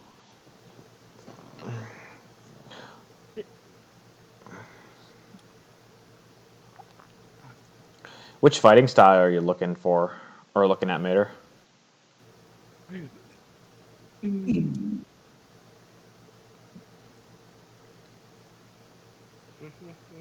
Oh, you were looking at protection, I think, because of the shields. No, it's not dueling. Oh, dueling. Dueling is a good one. Dueling? Adding 2 to your damage if you're not if you're fighting with just a sword. Yeah. And that's like your whole thing. That fits with your swashbuckling. Mm-hmm. It's a nice pick. Fun fact, I actually have that on Admiral. Nice. And I mean, if you want higher AC, you could always go defense. Yeah, and that would boost your AC by 1, but also keep in mind, I can't hit you for shit. Just really quick, interception. It says here that when a creature you can see hits a target other than you within 5 feet, With an attack. you can reduce the damage, right? But then Yes. this is a reaction. It is... Yes. Yes, it is your reaction. You can use So you your would use reaction. your reaction to you would use your reaction to keep somebody else from getting hurt as bad. Yeah. And if they would have only taken 1 damage, you reduce it to 0. Mm-hmm. Okay. Run. But it would... It's helpful, but it's only helpful if your party is known for fighting within 5 feet of each other. And also, your uncanny dodge is probably the best reaction you have in your arsenal. Yeah, Just so I wouldn't. as a rogue. Like, you Yeah. get crit by something, uncanny dodge! Yeah. Oh, actually, I'm gonna do this. This is so stupid, but I'm gonna do it. What, is it a spell? I'm here for it. I'm here for it, John. Bask in the stupidity with me. What's the stupid thing that you're gonna get, John? You'll find out. Oh man, it's gonna be great. I love Talk because Talk is using spells that are just so bizarre. Yeah, he is. I'm here for it. Jazz, don't you Sad about love Tower? Jazz? Don't you love sorry. how smooth brain our characters are when we get our abilities, and then we have these 2 casters? I know. Everybody's man. just leveling up their shit, and we're just here like, huh? We're Must just be here nice. like, I hit harder. Yeah. I can refuse to die now. Jazz and I are just the buff men from Predator. If it makes you feel better, Whistler leveled up to level 10, and so did Lady Sheaf. Nice. They deserve it. They really do. Yeah. God, they've been putting in work. Oh, wait, level 11. Oh my god, my cantrip just got a power up. Yeah, they do. yeah, your cantrips are Level now 3. 11 is a really nice level for everybody. Yeah, Fighters get an extra attack. Which is why I'm so upset about Tom being cured. Suck it! I'm really excited for my next level up because my rage damage goes up, and I think I get another rage. Ooh. No, I just get another rage. The damage doesn't go up. It was still, Hey, ooh. Matthew. hmm So you know the regular divine smite for Paladin? That's replaced Yeah. it by my smite for the saber, right? No. No. No, you add that. I So, add the divine smite to that. so You Mater. add the divine smite to the smite that's already imbued in the saber. So Mater. So the So you can stack smites Yeah, as a you paladin. can. That's what makes paladins so dangerous. Yeah. Oh my fucking god, guys! I S- forgot one of my abilities. Oh. Yeah? I could have killed that fucking basilisk, Chloe style, Oh, yeah? because I forgot about brutal die. Oh, it was a crit! Mm-hmm. It was a crit. So Mater, the thing about your saber is it has its own slots, right? It has its own 5 slots. Right. Well, so when your saber uses it, it takes those slots, and then your divine smite takes up your spell slots. So you can just be like, I'm gonna use slots from my saber and my spell slots to use extra smite. Oh, okay. Oh, oh my god! I just realized, Mater. Mater can do so much fucking damage in one hit. Think about this, Mater. Your current sneak attack die is like It's 4d6s, 5. It's right? 5d6s. 5d6s, right? Yep. So if you crit somebody, Mm-hmm. you roll. Oh, it's level 10 as well. Yeah. You would double 5d6s, and if you crit them from stealth while smiting them, and doing the smite that's on, and doing your divine smite, that's Yeah. that many d6s plus the d8 you get to double. Wait, so See. the Mater is a walking nuke. the saber is d8s, right? Because it's actual smite. Yeah, For the the saber itself does a d8 because No, I mean it is a retextured it smites. Does it smite do d8 or if I remember correctly? I believe it does. I think I have it written down there.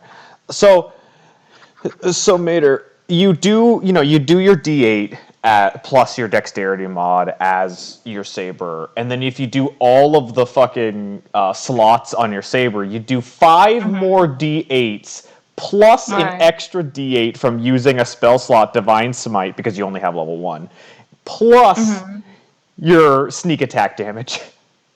That is if we are in desperate needs. If it's in sneak attack, yeah, and or you just want to nuke a boss. That would be 6d8s and then 5d6s. And the thing about your smite is it's when you hit you can choose to use it Yeah, you can for choose free. to use divine smite. For free. I see. So basically Mater could just run up to Asmodeus and do like 1,000,000 damage. Pretty much. Let's see here. If she Rogue crit, paladins, man, they're awful. that would be If she crit, she has the potential to do. Let's see here. It's 6d8s plus 5d6s.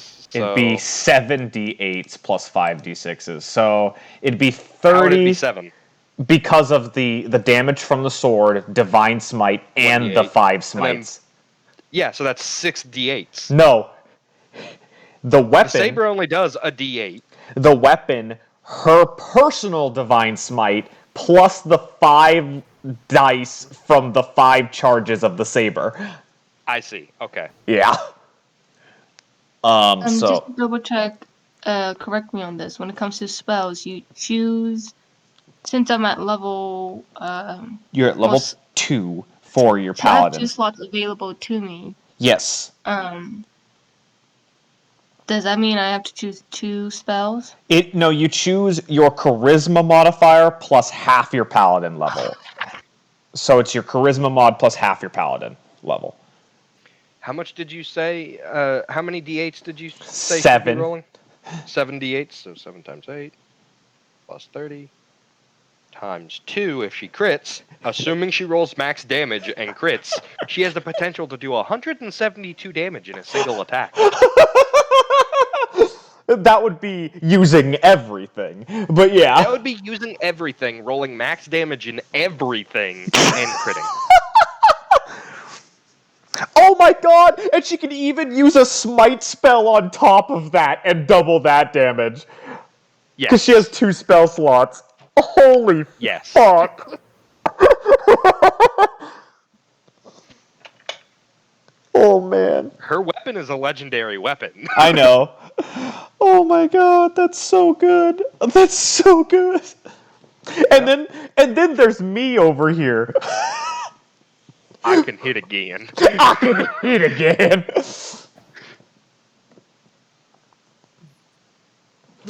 No. Crap. I have my entire Paladin spell cards. Alright. Get up. At the bottom it'll show subclasses if they're anything specific, but I don't think there's any level 1 specific ones for Paladin, but I just handed her my Paladin decks, my Paladin spell cards deck. Nice. So she can look through them and see what she wants. And then I'll have to print her a spell list sheet. So these don't have like level. They do. Like first level, second level, third level. They do. It's on the back. Back. Yeah. Okay. The back of the cards, yeah. And if you're looking at the description at the bottom of the card, if it says like Paladin and then like an oath, that means that's specific to that oath, but I don't know what your oath is, and I don't think you get your oath until 3rd level anyway, so. Yeah, that's true. So I don't know if, I don't think some oaths give you spells, but not all of them do. Oh, Matthew, are you giving her the oath of the open sea? Is that what it is? Yes. Ah, okay. Why is? What? Well, I'm looking at the Paladin spell list, and in the card you have, like, the first one says Bane, but then I don't see that on the list. Look at the bottom of the card. Do you see where it says oath of something? No. What? I'll be right over there. Give me a second. I think Bane is a paladin spell. Give me a second. Help me out. No.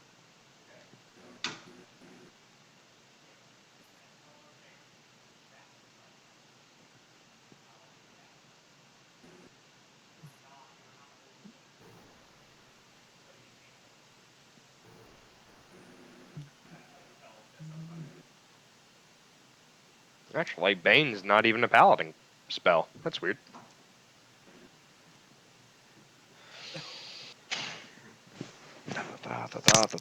D8. Hooray for choosing spells. Yeah. Man, I'm really curious in what level Juan's gonna put his next thing in. Well, it depends. Which one's more fun? I don't know. I don't even know. We've leveled up twice since we've been separated from Juan, and I don't know what he's at right now for either of his things. Supposed to be 11 levels total, right, Matthew? Yeah, 11 levels total. Okay. I'll have to double check my character sheet. I think you had like 1 level in Warlock and Yeah. and 9 in Monk. Sounds about right. You only recently did your multi-class. Oh, and then man. you chose to, because you had to get your stats to reflect being able to put levels in the Warlock. I see. He had to boost his charisma twice to do it. I think, Interesting. Yeah. Which is a shame because I think at 11th level he would have gotten another attack. let's see. For Monk. I can check. I have the monk page up. Oh, okay then. Mm, It'll tell you at the top. Yeah, I'll tell you at the yeah. let's see. I forgot. Right. No, it just says I can spend 1 key to get an additional reaction. Mm. Oh, that's awesome. Wait, is that my? Oh no, my bad. That's for Way of the Cobble Soul. My. No, the actual feat I could have gotten is I can cast Sanctuary on myself. Sanctuary. Okay. All right. Oh, Mater, you're saying something? Prison Knife, Chillblade, Shimaru, Astron. What was I gonna say? I don't know. Oh, the number of spells I can choose from is 4, right? It is your charisma plus half your paladin level rounded down. So 3 plus 0, so it's actually 3 plus 1 because you're a level 2 3 plus paladin. 1. Okay. Yeah. And you have 2 first level spell slots. After this, I'll get one of those spell sheets printed out for you so you can keep track of what you have. So when it says duration, is that concentration? That duration just means duration. That's how long the spell will Yep. last for. It'll have, if it's concentration, it usually has like a C inside of a black diamond. Mm-hmm. Oh, okay. Never mind. Oh, I do Mater. see it. Some spells do just last for a little while. Also, Mater, half-casters, a majority of their spells are concentration. That's the thing with half-casters. Because your main thing... And Warlock, for some reason. Because your main thing isn't casting spells, it's doing more to other things, so... supplement you. Yeah, it's a supplement stuff. Well, So- Warlock makes sense, because it has such low spell Brush me slots. up on concentration. So if I'm concentrating on something and say I get attacked, right? I have to roll You roll a to continue that constitution... concentration? You roll a Constitution saving throw equal to a DC of like 10 or half the damage you take, whichever's higher. So yes, but it's every time you take damage. But like Matthew said, you are slippery. So every time I take damage, Roll a Constitution save for concentration spells. on save,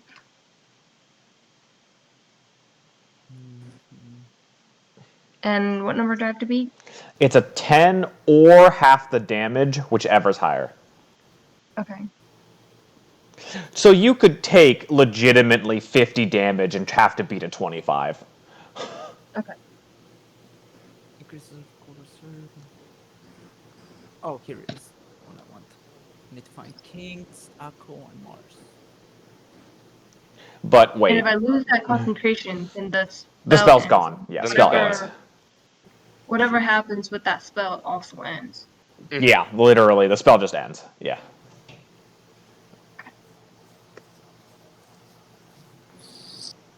Woohoo, half-casters. Yep. I think I'm done.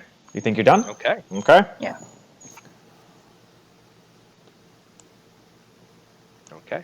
Did you ever pause the recording, Nope. Jacob? Oh, okay. So this is all You'll on just the edit it out. There was a lot of stuff that ended up going on that was also like canon shit, so I was like, Yeah. not gonna worry about it. Okay. And John said he'll be right back, so I guess we'll wait for John to come back. Fuck. Well, clickety clack down the track. It's lots and lots of Johns. Damn.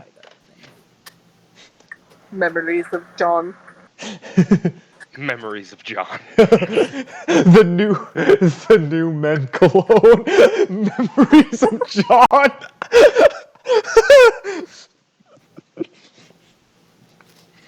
It just smells like the Arizona desert.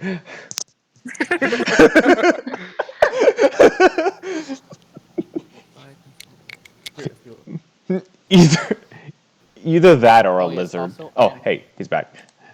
So I am sorry, but there was this combo I wanted to do, but when I saw the requirements and I realized I can't do it. Oh no. Aw. All right, John, we're getting back Okay. into it. And if you want to hint at what the plan was, Sensubin. Sensubin. All right. Fair enough.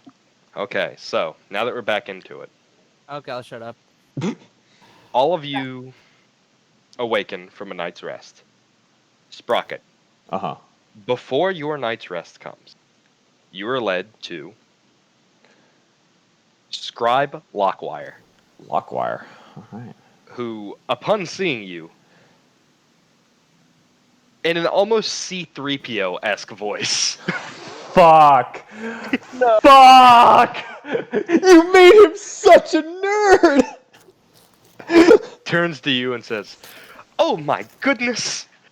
The king has returned," and he gets down on his knees and starts bowing to you. We don't do that here. Right, and he stands back up and dusts himself off and knocks some of the sand off of his book that he has at his side. And he sheepishly is like, "So, what are you? I'm so sorry. You're just, God, you're fascinating. Where have you been? What have you been doing for the last 20 years?" Well, I can't tell you 18 of those years because I don't know. We've been hot on your trails. We've been following you for 20 years, but we lost you somewhere here. Your tracks end in this town. I've been. I can tell you what I do know, and I explained to him the last 2 years of my life. Do you include everything? About the lycanthropy, how it works, I include your understanding of it? I include most of it. Like, I would say, I don't know. I don't think it would be too strange to explain the lycanthropy, the doctor. I put heavy emphasis on the doctor and the care I have about my crew. So, And as you're telling him this, he is recording all of this. Yep. Like, the pencil is just moving across the paper as fast as you're speaking in his book. Doty, write this down. Sorry. Except you realize it's not a pencil. That's his finger. And he is just emitting a fine line of ink from the tip of his finger, writing into this book. All right. And doesn't. Yeah, that's so cool. Almost like he's got a pen built into his hand. It's not the strangest thing I've seen one of my people be. Yeah, so cool. And he's just going, and without even touching the page, it's flipping when he's done. Whoa. That's pretty cool, actually. Yeah.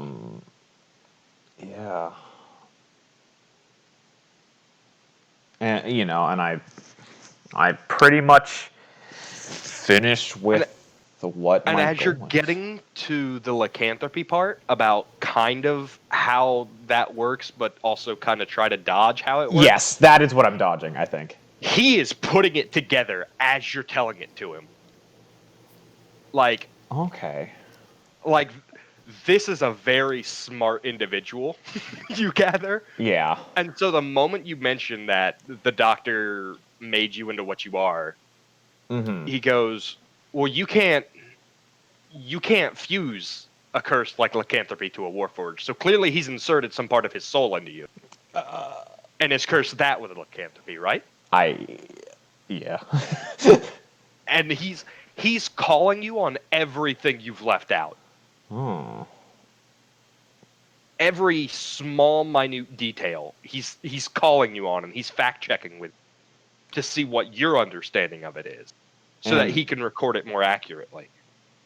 And yeah. He is literally a machine.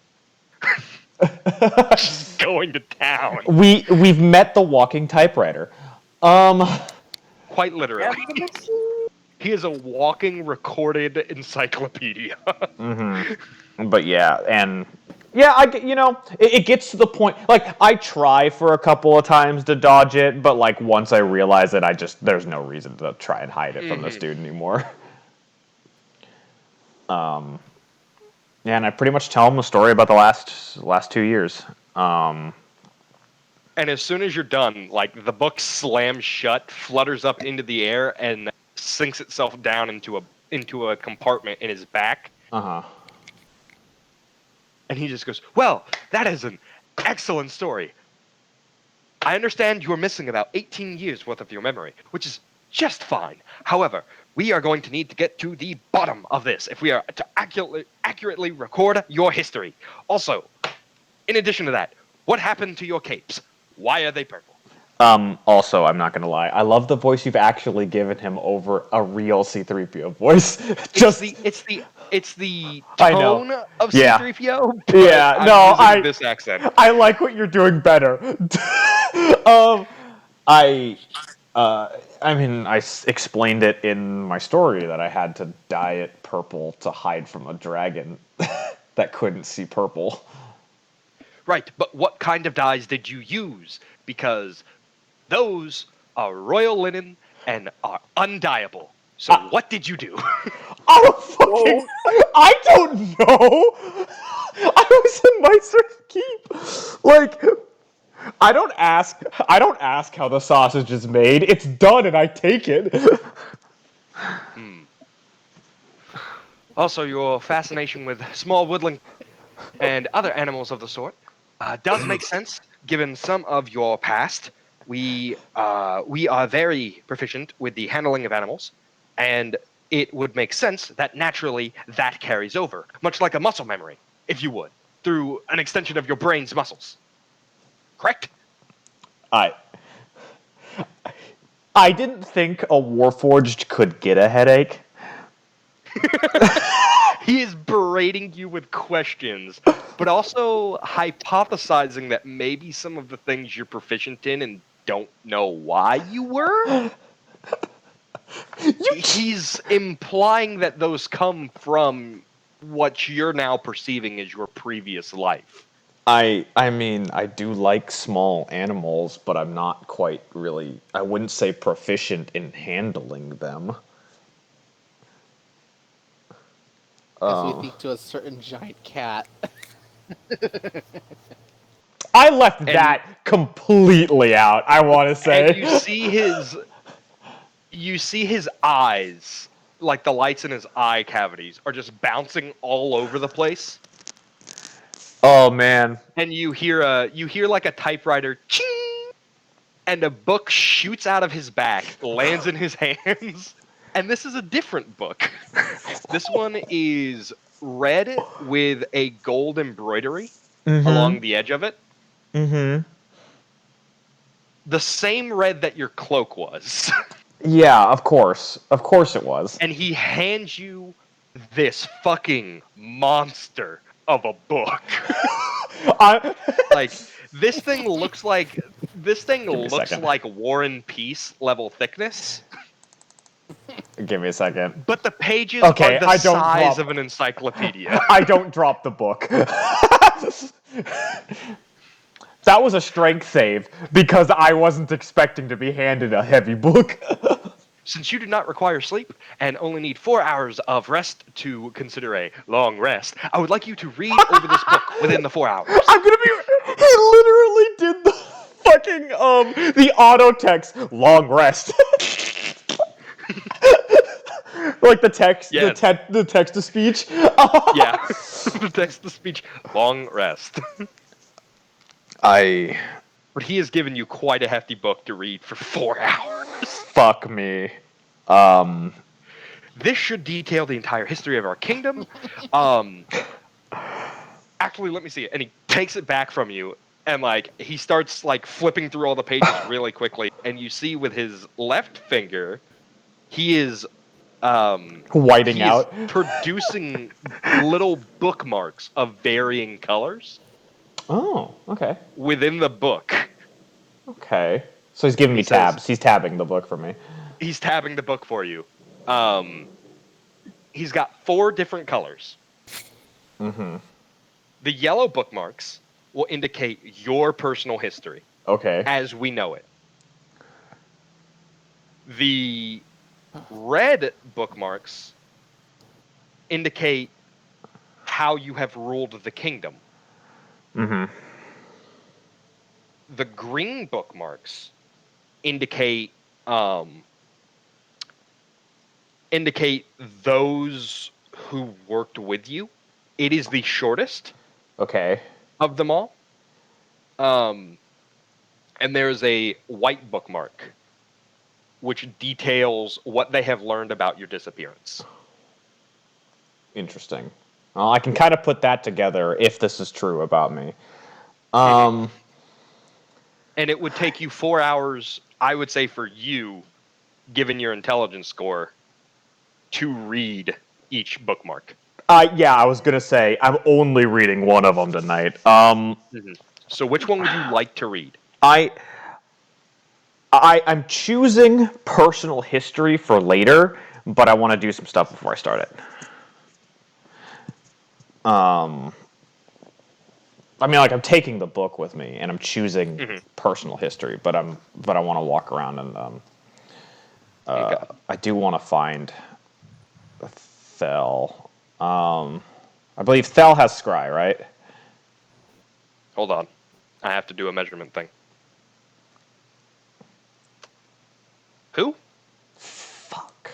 Give me a second. Roll fucking history. Check. Nope. All right. Who? Right. I look. I'm like, does the mage have the scrying spell up in that tower? Oh, Tinker. Yeah. I don't know anybody's name. We're not certain what he does. We know he has access to arcane spells, but we have never seen a nature to that effect. Okay. Well, I'm gonna go and ask, I guess. So I start walking that way. Oh, hey, you happen to remember Thel now. Fuck. Okay. Yeah, that's what I was expecting. I'm like, hey, or I kind of am going and I see him. I guess on my way there, I'm like, hey, shit, you can scry, right, Thel? I didn't prepare it today. Balls. Can you prepare it for tomorrow? Sure. I just want to because with their giant worms, I feel like we have a fast track to the dock in Asmodeus and Caliban's child, and you know, I just want to make sure that we know where he's at, and that we can tell them, and then they can get us there faster. Okay. Right? Like that works? Thank you. No, that's fine. I can certainly set that up tomorrow. All right, cool. I do believe that mage up there in the tower could certainly help you, though. Right. Did you know that Warforged could get headaches? I didn't even know what you were called until this point. I assumed you were wearing armor. I just kind of like pull my chest cavity open. That's terrifying. This is where I keep all my equipment. Do you need to pop your blades back in? Oh fuck! I need to do that too. Shit! I still have your swords. Where am I? I'm so confused. I believe Kyoko has them. Naturally, I'm staying within her field of vision, so she doesn't forget me. Hey! Hey! Kyoko, you hear Sprocket yelling at you. I'm kind of like, just gazing off in the sky, kind of trying to calm down a little bit.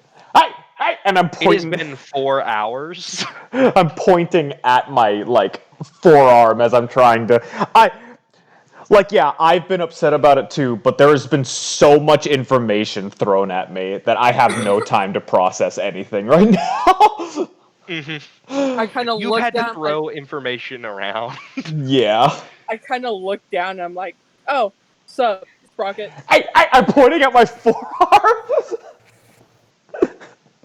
I kind of look at him for a second. I'm like, oh yeah. Fly down. Hand him his swords. I still have that Allen wrench thing from No, they would have had it. I never saw it. Fuck. You saw it, but you never grabbed it. Shit. Well, I guess I'm gonna have to go to the one who's named Tinker.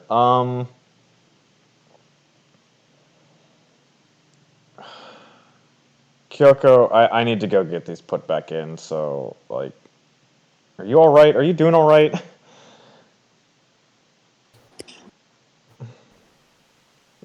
Maybe we'll talk about it later, Sprocket.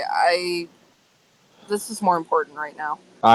Yeah, I know. I just, I gotta make sure... I haven't had time to process all of the information that's been thrown at me right now, so I think that I might fall into a mess at some point, but I have no idea when that's gonna be. Well, come by my room or my tent when it happens, because I'm sure I'll be in the same boat. Mm-hmm.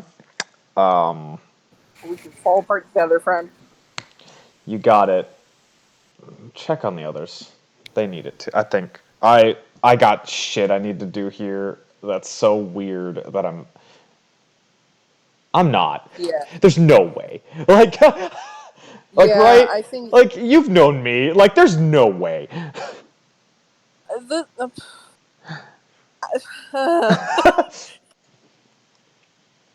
It seems sketched. Right? Like I didn't have gold on this before I got it dyed. Like it was just the bottom was torn. It was torn. It's been torn as long as I've known you, Sprocket. No, I need to stop. Please check on give him a pat. I give him a pat on the shoulder. And I'm like, look, I'm gonna go apologize to the captain. Yeah. You take care of what you need to do, man. We'll talk. Right. I'm here for you. Yeah, of course. And I start heading to the tower and climbing it. Do you mind going square by square from where you were? Oh, I'm going like exactly in a diagonal line. Like this straight path, pretty much. So at the 10 feet mark, so for the sake of the town and how big it is, I'm doubling the length of everything. Okay. So I would say once you're like 20 feet away from Kyoko and she kind of starts flying away. Yeah. You get ambushed. What? Like you're just walking and the glaive sticks out in front of you. Oh Jesus! To stop you. He just goes. My immediate reaction is to grab the stick part. Just. Okay, make me a contested grapple. Ooh, spicy. Okay, good. Thank God I have athletics. I got 13. It wasn't too great. You rolled a 14. Oh, you fucking! That's a D10. Do what? You rolled a D10. Oh shit! Sorry, let me reroll that. It's still better. Okay, so He got better. So you grab it, and he just pops you in the side of the head with the butt of it, and takes it back, puts it under his arm, and points the blade down. And this is a bigger fella. Like he is rather tall. He's like my werewolf height, kind of tall, right? He's taller than your werewolf. He stands with a very straight posture. Despite how stealthy he is very vibrantly white and silver. Right. Ooh. And he identifies himself as Silver Thread. Okay. Hello. How creative. Shut the fuck up, John. Fuck up. Warforged names are hard. They're actually really easy because of how uncreative they are. Yeah, but I'm trying to be creative with this group here. And John's just an asshole. John, It step was away from the talk. table. Go into the hallway for naughty children. It was Talk who said that. Oh man. Anyway. But no, he stops you and he goes, I can't help but notice your weapons are not equipped. Oh, I was gonna find someone to help me. I don't even know how they got removed. As our group's weapons master, I can repair you. All right. I guess we'll just sit down here or whatever. Give me your arms. So I just sit down and I put one arm out and I flip the book open to start reading it.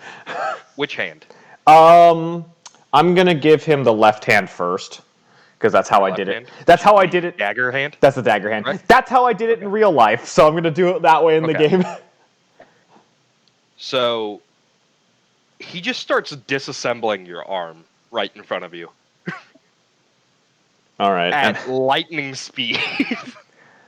I mean, Like you just hear ding, ding, ding, ding, ding, ding. I've read a paragraph and he is done. You've read a sentence and he has already put your knife back in your arm. All right. Other one. All right, fine. And then I just close the book again. Or I just close the book. This one takes him a little longer, like maybe 2 more seconds, but you're fully reassembled. Mm-hmm. And he like takes a step back and goes, "Try them." And yeah, I do my flex thing to activate them. And when you do, They fly out. They spark as they come out, Hmm. knocking away some of the corrosion and rust. And you see that the blades are a lot brighter than they appear. Like it's a lot closer to silver looking metal than what you thought was just like a dark iron.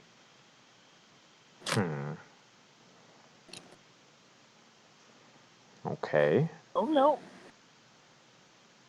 Your sharpener was damaged. I repaired it. My what? Your sharpener. Your arm has built-in sharpeners to keep your blades pristine. Jacob, I would like you to change your longsword and your dagger on your normal character sheet. Boost both of those to a +1. A plus 2. A +1. Aha! Right. Okay. They are non-magical, but they are +1s. That seems counterintuitive, but all right. They're +1s based on the pure sharpness of them. Yeah, right. Of course. Okay, like cool. if you were to do the paper test, like no matter what angle you hit it from, it would like carve like nice. butter. It'd be like a 1,000-degree knife through melted butter. Yay! To hit, it's a +8 for me now on those two weapons. That's spicy. Well, thank you. I'm starting to think, I guess there's more than I knew, and these guys knew, so, like, maybe they're telling the truth. We would have no reason to lie to you, my liege. How did he know what I was thinking? Are you saying that aloud? No, I was thinking it. And he just looks at you and goes, "We know many things." Backs away and just disappears. Like a gust of wind blows some sand in front of him, and he disappears with it. Incredible recovery. 10 out of 10 recovery. Wherever he goes, the wind follows. Wherever the wind goes, I follow. I am the owl bear. I guess I just go and plop down under this and I just open my book and start reading my personal life after that. I'm just like, or my supposed personal life.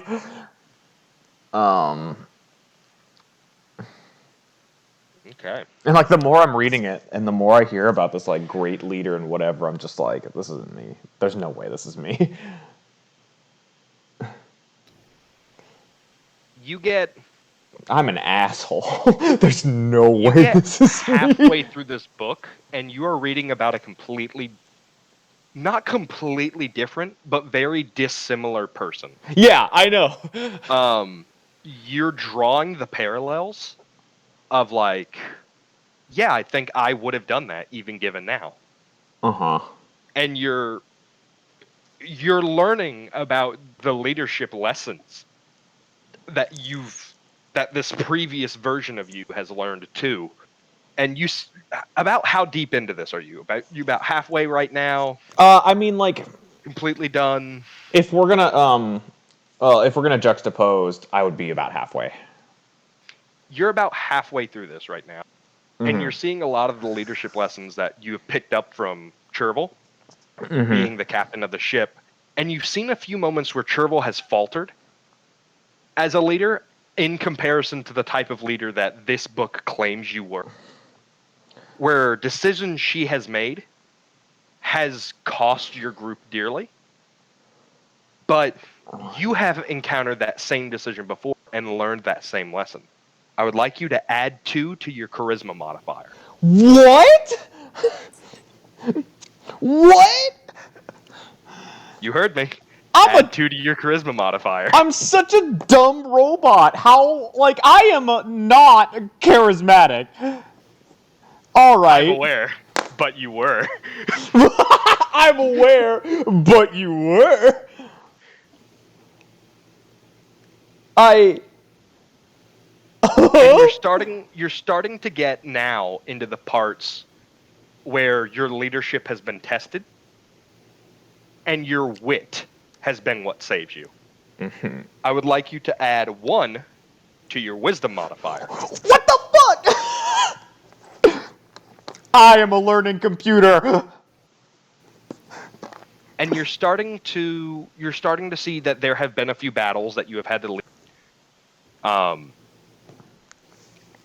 And towards the end of it, we'll say this is the 4th and final hour. Okay, I guess it's You're starting to see the justification for the character wanting to leave.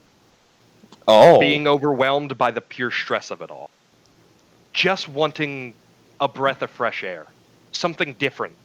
Something different than battles and sieges and spending all of your time in a castle cooped up with incompetent morons who think they know better than you.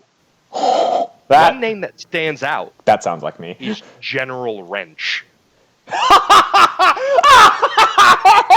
Sorry. You have picked up through reading your own history that General Wrench has been a primary one of your go-to advisors when it came to your war council. However, you have him on your council because of how starkly you two disagree. He is your he was your childhood friend and fresh perspective on everything. You trusted this man with your life. Oh, fuck. But you always suspected he would betray you. All right. Huh. And that is your opinion of General Rich. And that is where your biography ends. Oh, dude, I'm so fucking sorry about laughing, but I was not expecting that. I know, General Wrench. General Wrench is a name that grew on me over time. Oh, I realized it was dumb, but wrench has multiple meanings. You're right. It's hilarious, but like, oh shit. I trust you, General Wrench, and it's just an adjustable wrench on the floor. Yeah, exactly. That was what I was thinking. Just the mouth opens and closes really quickly. Aye, Captain. Okay. It's a sprocket wrench. It's a sprocket wrench. But you also learn in this biography that your name was not always Sprocket. Oh. Okay. You're uncertain. Oh, do I get to name myself again? Yes, you do. Oh, okay. Um. You're uncertain about the name that is written in here. So if you choose to change your name, feel free to change it. um. If not, don't worry about it. No, I don't. Like. I understand what they think I am, but I don't jive with this new knowledge Mhm. very well. The physical descriptors that is also in this biography Yeah. describe you down to even your internal components. I'm just like, I guess, but like, Hell, they got it down to the color on the life core that is keeping you alive. no, like the person, like it's that whole like the body's the same, but the person I am now is nothing that could be considered this older person. Like Hmm. they, in all matter of speaking, they have found who they are looking for, but like they also He haven't. is not the same. Yeah, he is not the same. Yeah, I just like I start with that, and then I just kind of close the book, and I'm just thinking, if I decide to pursue more into this, I would need to read the rest of it, but that's not the decision right now. Okay. I had to see, the curiosity was I had to see the man that they thought they had found. Hmm. But everything else, like the kingdom, the allies, what was the white tab again? It was wasn't the white tab the disappearance? Yeah. The white tab was everything they knew about experience. Yeah, everything they knew about the disappearance. Like none of The white tab is more matters. their history than it is Yeah. yours. Yeah, none of that matters right now. Hmm. I just guess I gotta just lay there and stare up into the night sky, or like lean against the wall and stare up into the night sky, digesting everything that happened today. Okay. Um, Chervil Calcimo eventually just runs out of tears, stands up, and just walks to a dilapidated building that appears to be half sunken into the ground, over by where Tom is standing currently.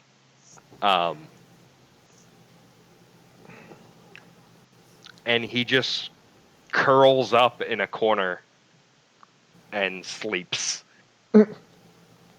He appears to be in denial.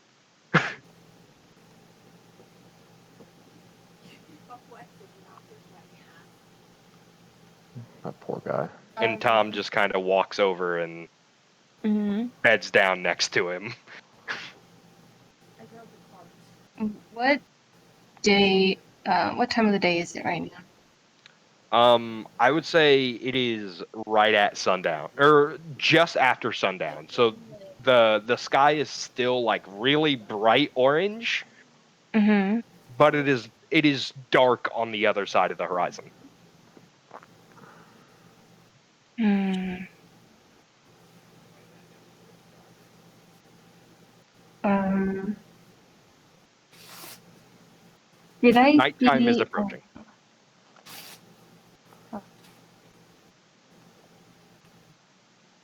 Can I make a perception check? Sure, what are you trying to perceive?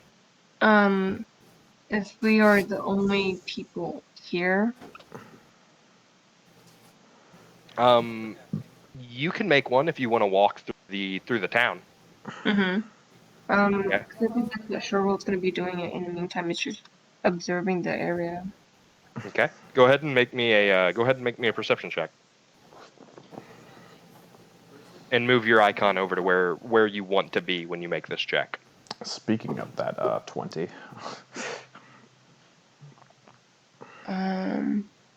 Well, since I passed by Calcium, I'll be right here. Okay. Just walking straight through town.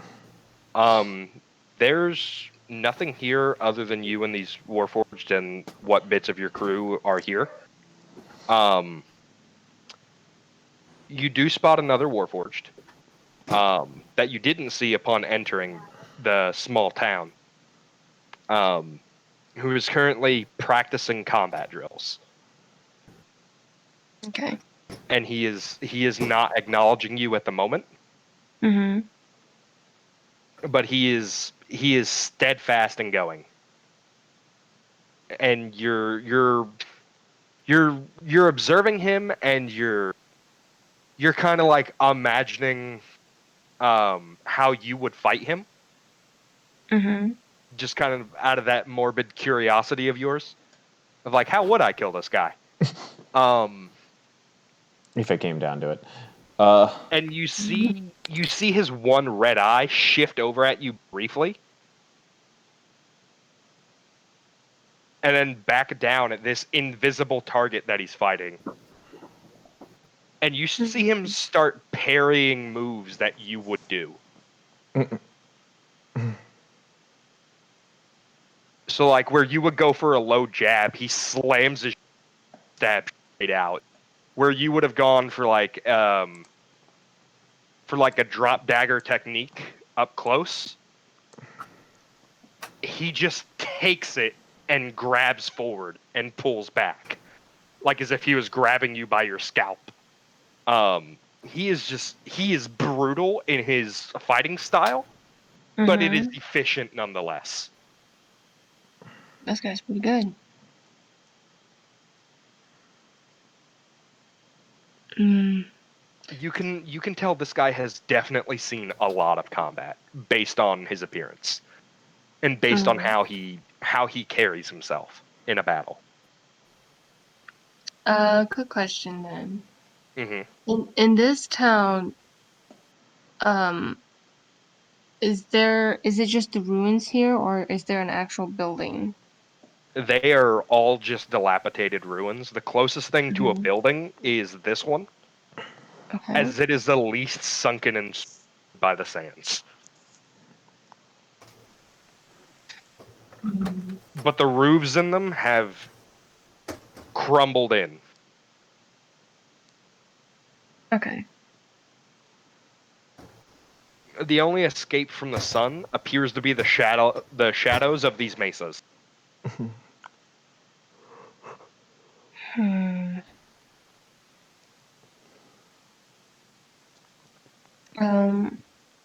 I think I'll go inside of it and make a fire in the time being, and just like I said, just meditate and reflect with my saber.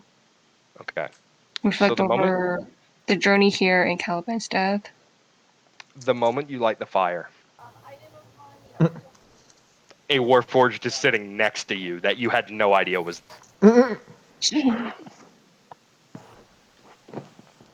Surprise, motherfucker. You're the one they call Captain, right? Is this a normal thing with you? I was here first. I see.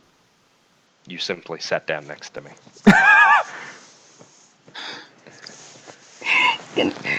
Is that for reals?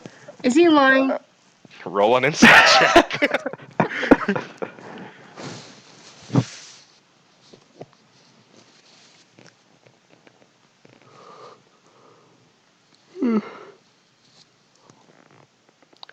He is telling the God's honest truth. Okay. Oh, that's me then. She continues to light her fire.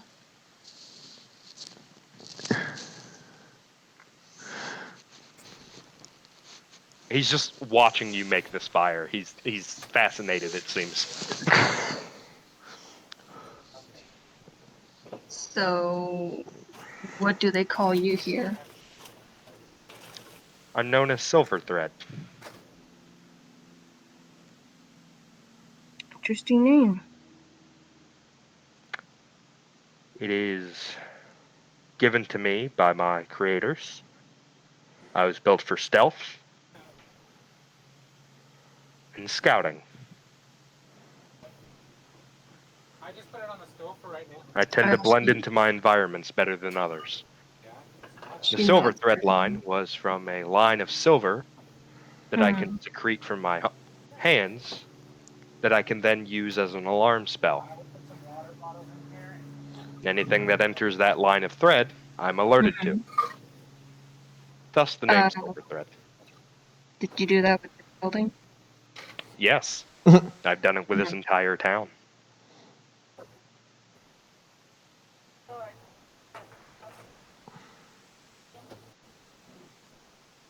Can you tell me more about Sprocket? Ah, you've picked a name for him. Well, he was our king. He was just. He was a warrior king, so, you know, it was a war-based economy.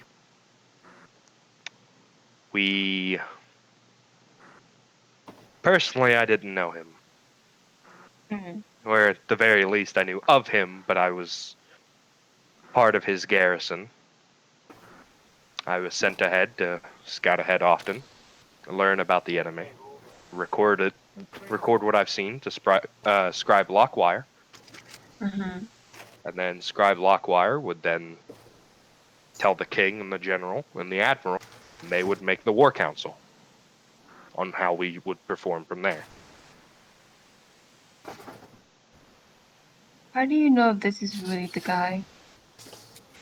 He matches the description.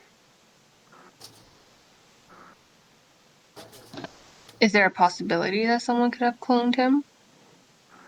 Absolutely not. Every Warforged is different in its own way.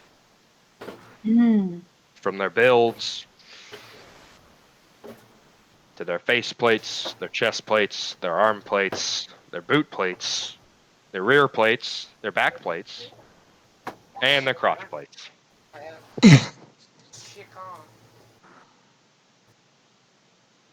In fact, I knew of one of us named Big Dick Mike. You can imagine why they called him Big Dick Mike. Damn it. You heard me It's giggle. because he was a big dick. Matthew heard me giggle, that's why. Damn it. He was very rude. That was a bit of a joke for you. I've been trying to copy your humanoid humor. Have you been around humans? Many times. They're violent, so I tend to stay hidden. They don't like what they don't understand. And so often they find reasons to make a conflict. So you've never thought about leaving this place? No, I want to recall home just as much as any of us do. However, we're not leaving here without our king. So anywhere our king goes, we're going. So if he were to give orders, you'd follow? Without question.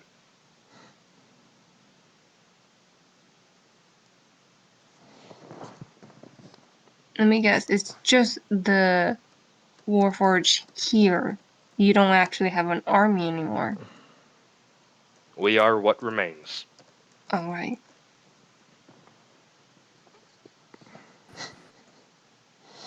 Matthew, and then I just want to continue asking questions in regards to the sprocket that they call their king. And I'm comparing that with the sprocket I know Okay. in my head. I'm like, this doesn't sound right.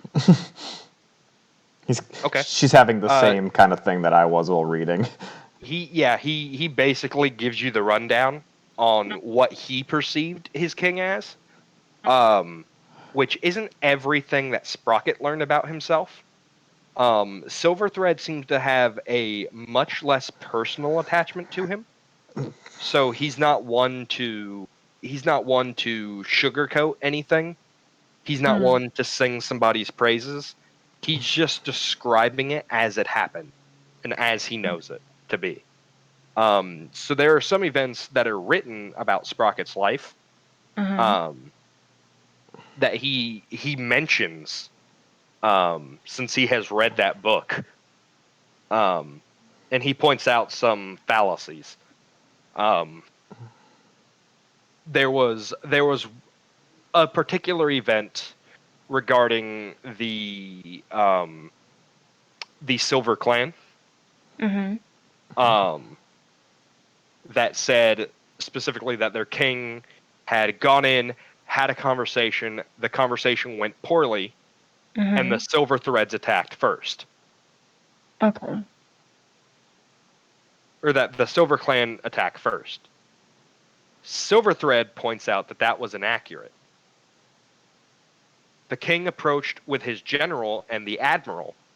The general threw the first punch. Okay.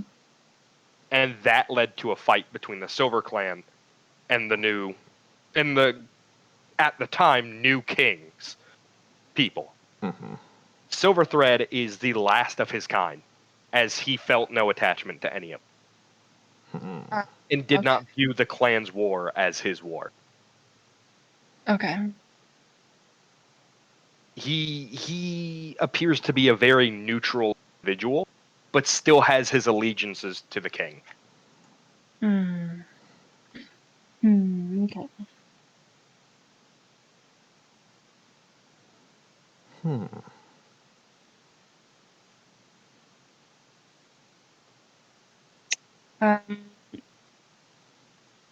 And just to double check, is Sprocket's name like Sprocket, like that they know of? That is the name, the original name of their king, or no? No, they don't recognize him as Sprocket. They recognize him as king. And then whatever I decide for if and I then whatever Jacob decides is his previous name. if I ever decide on that. Yeah. Okay. But they identify him as the Young Lord, Warrior King, Okay.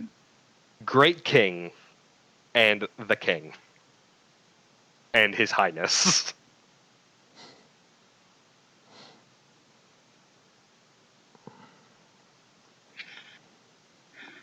I'm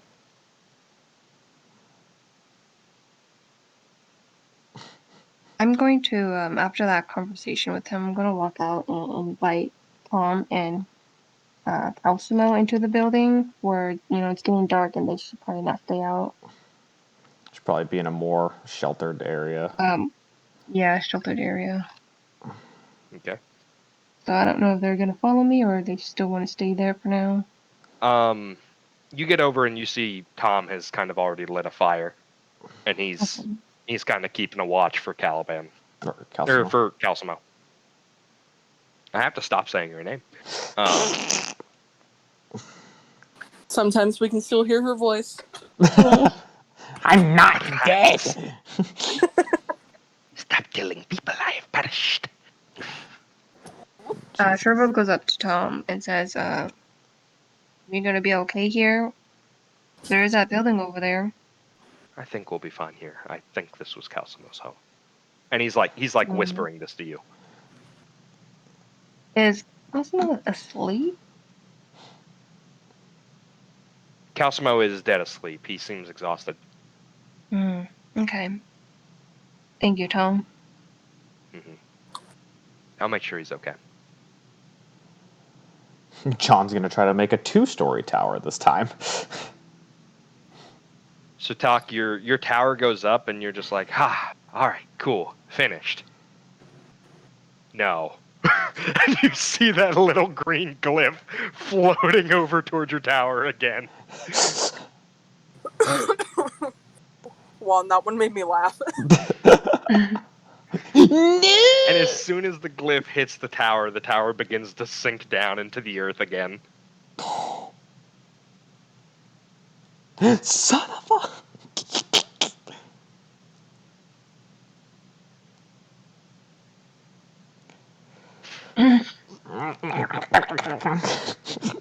I just imagine the Donald Duck sing simple and clean the. Oh no, don't even try it. I sent it to the memes. Go in Oh. the chat. You can Oh, watch it if you want to. yeah, man. And I Um, guess. I just go. After Tom says that, I'll just go back to the building and talk to this guy more about the group that is here. Uh, Because I He don't want tells to go you. talk to each of them individually. He tells you Just that want to he get a general trusts all of idea. them with his life, as he's known all of them for a very long time, and he has had to fight with them for the past 20 years. Who does he trust least? I do not trust Lockwire Okay. as much as the others. Hmm. Lockwire is very biased in his opinions, and has a hard time separating his viewpoints from fact. Mm. and he's the one that was practicing, right? No, Oh no, he's the. Lockwire is the scribe. Oh, the scribe. Okay. I Oh, thought I right. made his name visible. To No, you everybody. did. I didn't think it was him. Whose name can't you see? I can't see the dude who's off in Wickham? the top right. Yeah, the guy who was practicing. Okay, Yeah, we Okay. can't see this one. good. Yeah. Good. Oh, Good. Nobody has gone to meet him yet, so he That's would fair. not have given his. that's fair.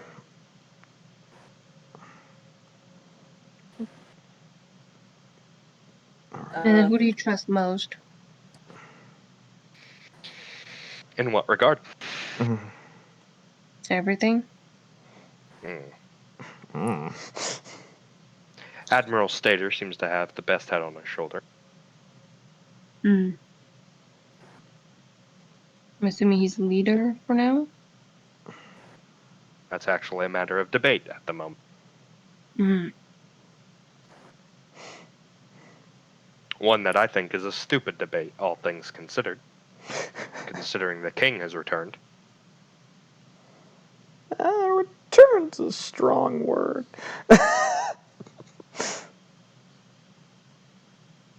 Or the king was here. I'm sorry? Who was in charge? But before the king was here, before you guys found Sprocket, who's in charge? At that time, Admiral Stater. Okay.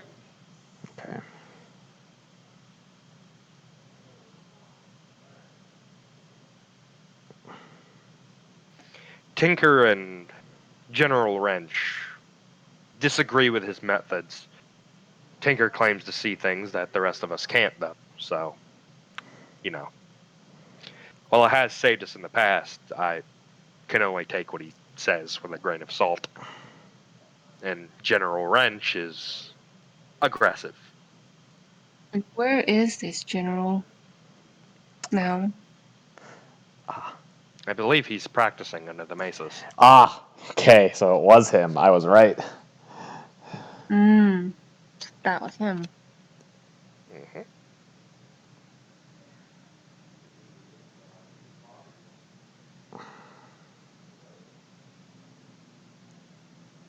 Just one more time so everyone can see General Wrench. Damn, he cool He looking looks though. like a paladin. Yeah, Isn't he? I think that's Is he a paladin? the fourth. That's the 4E art for, or one of the 4E arts for it. He could be a fighter too, like.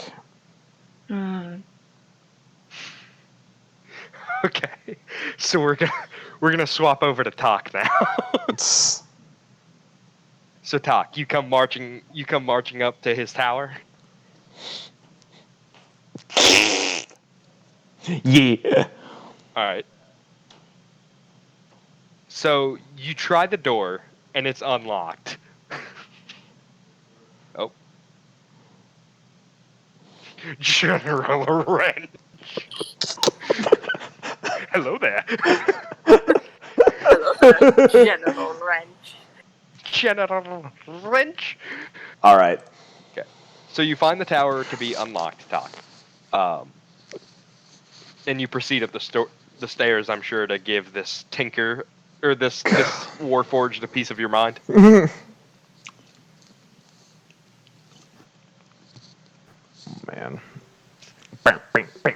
Slap, slap, slap, slap, slap. Just the bare feet. Just The sound of wet feet on stone, just all the way up the stairs. Anyway. So what's the first thing you say?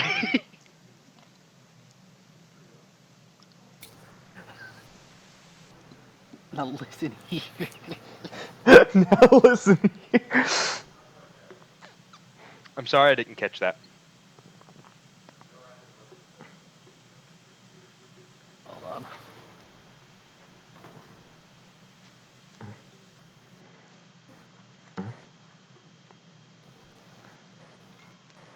Just gotta believe. Oh, he's typing.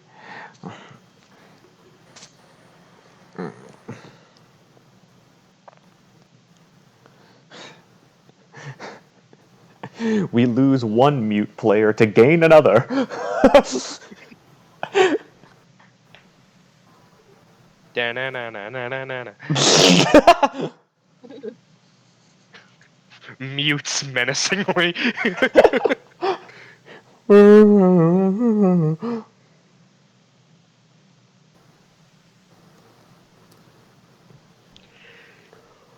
boy. These fucking robots, man. Now listen here, jackass. That spell takes 10 minutes. 10 minutes to cast. And not low-level spells either. So you get to the yelling 10 minutes part of that, and he just shoves one of his hands over your mouth and just closes it. And it's like duct taping an alligator's mouth shut, like you cannot open your mouth. And he just goes, "You speak too much and disturb many things." What? They allow us Immediately one tower, and yet you build two. rolls eyes. Why? And he just releases your mouth after asking why. You know, immediate distrust of a man with 4 arms. And like his other 3 arms are still just drawing. Oh. Time, he's still going. Because I'd rather not sleep on the dirt. You could simply have asked to sleep in the tower. It is not hard to ask questions, no? All right. Show of After hands. all. How many people think that we need to kill a second man with 4 arms? After No, I'm all, kind of liking him. you are one to look for the truth, are you not? Talk. What? He's a creep. Shoot him down. On a closer inspection, you realize this thing has no eyes. Yeah. No, I knew that. Mm-hmm. Blah. What? Refused?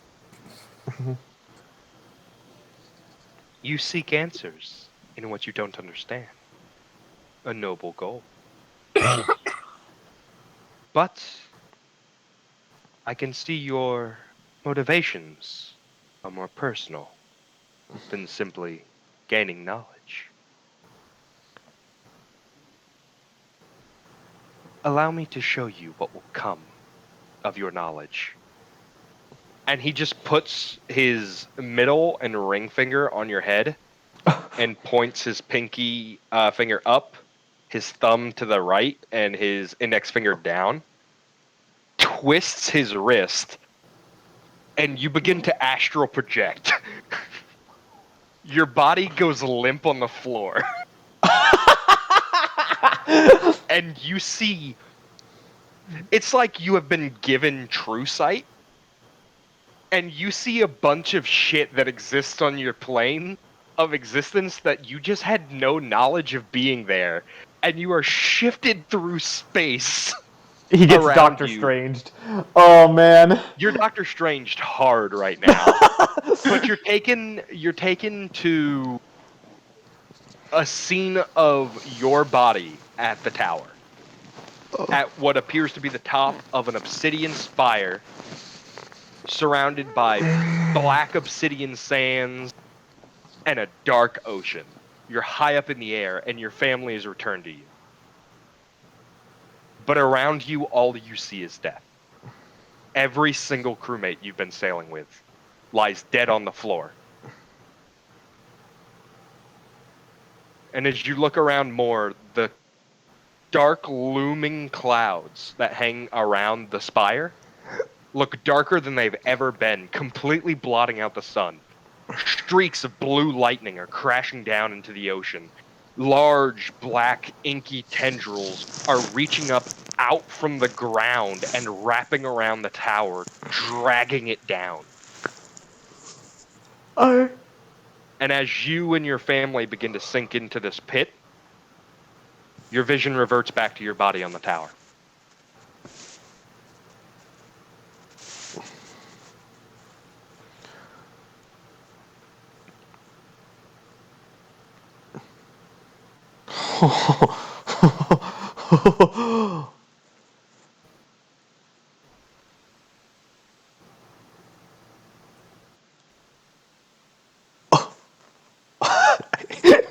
It's the one eye blink and then the other eye blink.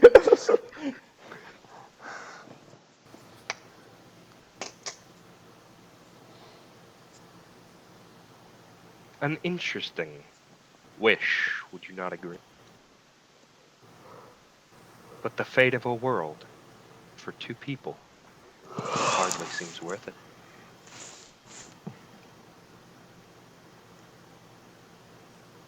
Have a good night, Mr. Talk.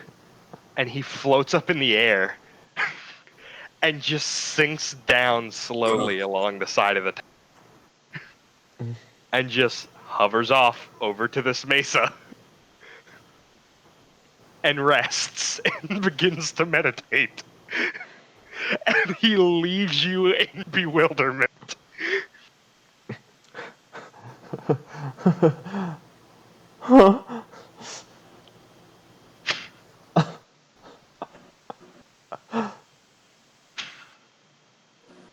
Still a jackass.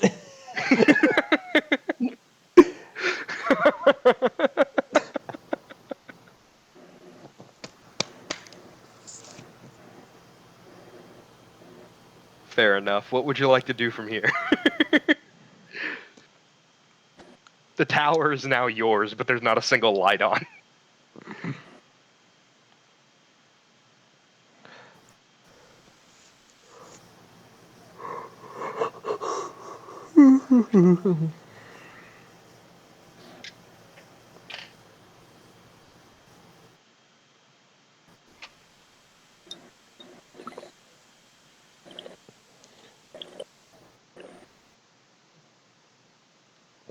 What a strange thing. Tinker's weird. Tinker's weird, and I really like him. I'm kind of digging the character.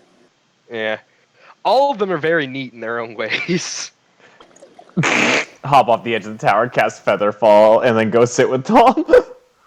Okay, so you go to sit with Tom, who is just kind of watching over Calcimo, who is sleeping very restlessly. He's tossing and turning a lot, and kind of muttering to himself, nothing you can understand.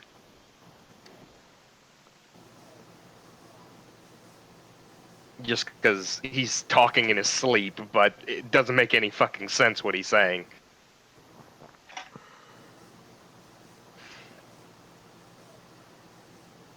And Tom's just kind of like, oh, hey.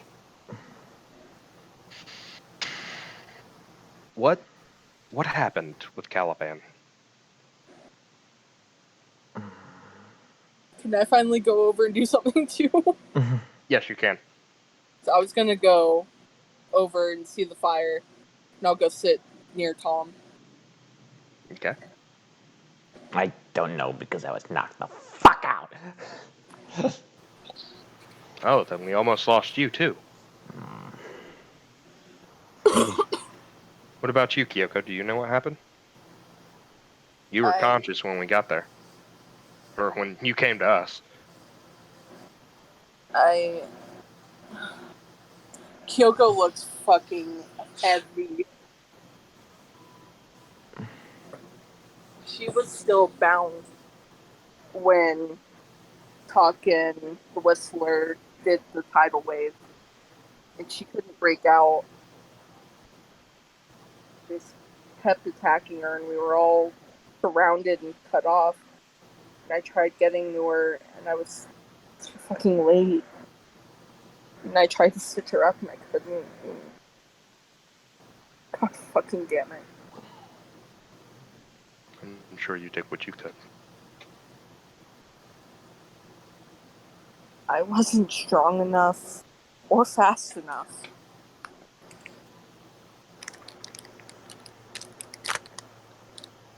Well, what would you have done differently? Think about it like this. Same scenario happens. It's one of us. Hell, it's me. What would you have done differently?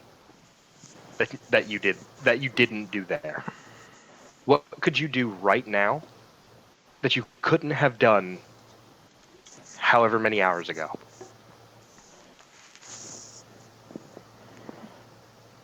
Would it have been any different? Would someone else have died?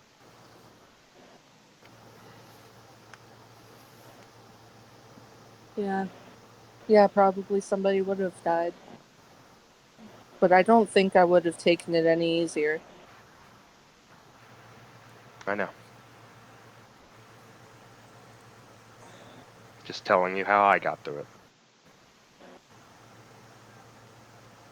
This isn't my first death, and I doubt it will be my last.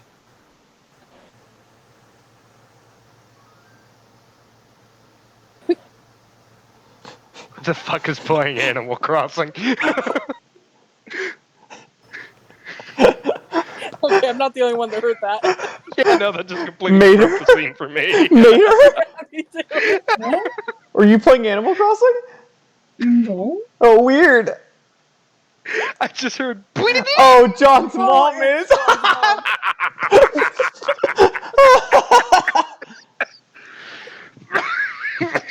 Completely broke the scene. Oh, fuck.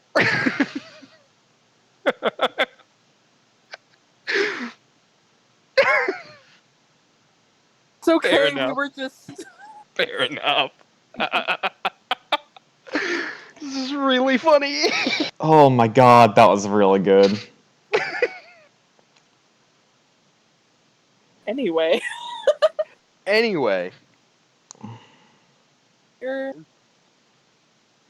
a good guy, Tom. Someone has to be on the ship. Whistler's not good enough company to be considered a good person. And while Lady Sheev is kind, she gets scary when she's mad. And stuff sets on fire, and that's not nice to me, because I have to fix it. And you're an asshole. Is he talking to Talk or me? He's talking to Talk. He's just no shit. I'm gonna flick some sand at Talk. A little bit of it gets in the fire.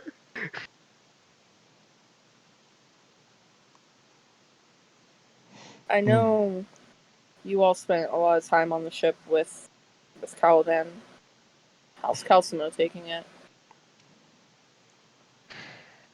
To be honest with you, I think Calcimo's more about his home. What do you mean? I think this used to be his house.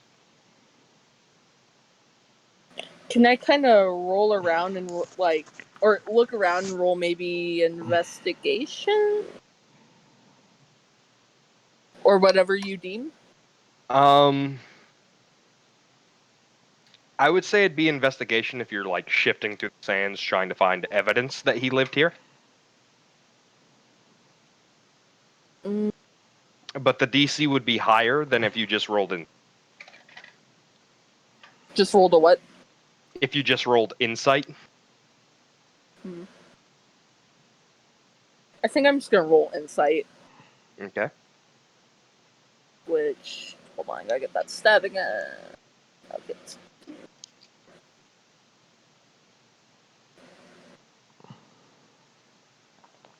13. 13.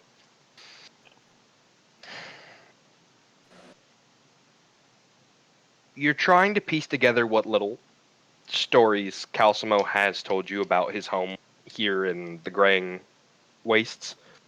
Mhm. And you're trying to piece together certain events from his childhood as he's described them. And you can kind of see some of them, but others are them.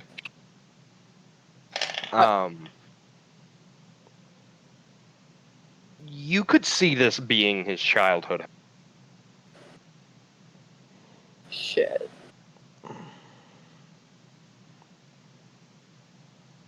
And But I you can don't see notice a church anywhere nearby, so that doesn't make sense. And certainly not across the street, so that doesn't make sense. but I can also tell a lot's buried in the sand, huh? Yeah, but a lot is buried in the sand, so it's kind of tell. And I can tell Calcimo's kind of restless, right? Yeah, he's tossing and turning in his sleep pretty bad. I'm gonna kind of scoot over a little bit, and I'm gonna put a wing over him while he sleeps. Okay. He soothes a little bit, but not a whole. I'm not expecting it to be a cure-all, but what I can offer. Mm-hmm.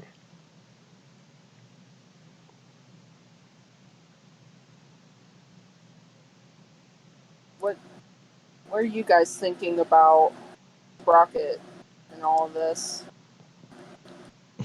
Wait, what talk? I You can read his mind mind? if you want.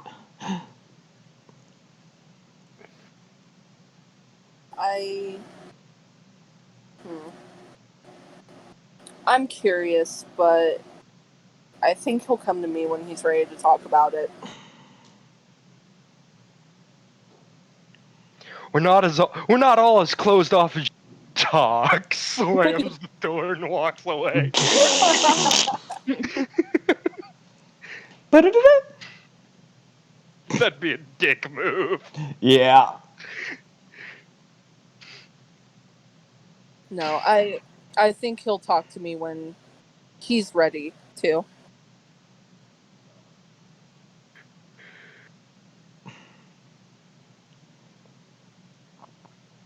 Tom just kind of I gave up the option. I appreciate it. shrugs and goes, "I don't know what to think of all this sprocket business. Clearly he's the person they're looking for if all Warforged are different, like they said, but, you know, it's kind of hard to believe that he was ever in charge of a country. Hell, I hardly consider him a leader. No offense to his position as first mate, but he's not the No, most charismatic person." I agree with that.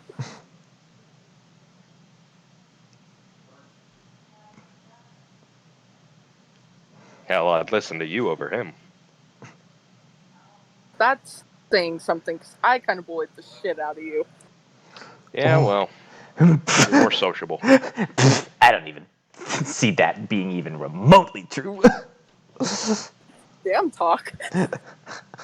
Yeah. Kind of an asshole. He really is. But I'm glad you're talking to us, so I'll Hey, take it. took you long enough. Yeah. Only took, what, one death and the destruction of an entire village? Oh, two if we count Gemfir. God, how could I forget about No, Gemfir? 3 deaths. Who's the third? Gnarl. Fuck. Sorry, it took me a second to remember his name out of character.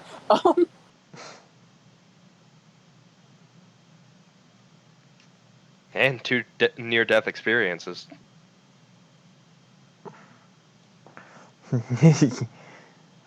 God, you had to die twice to start talking to people. What does that say about you? Not once, but twice. Twice.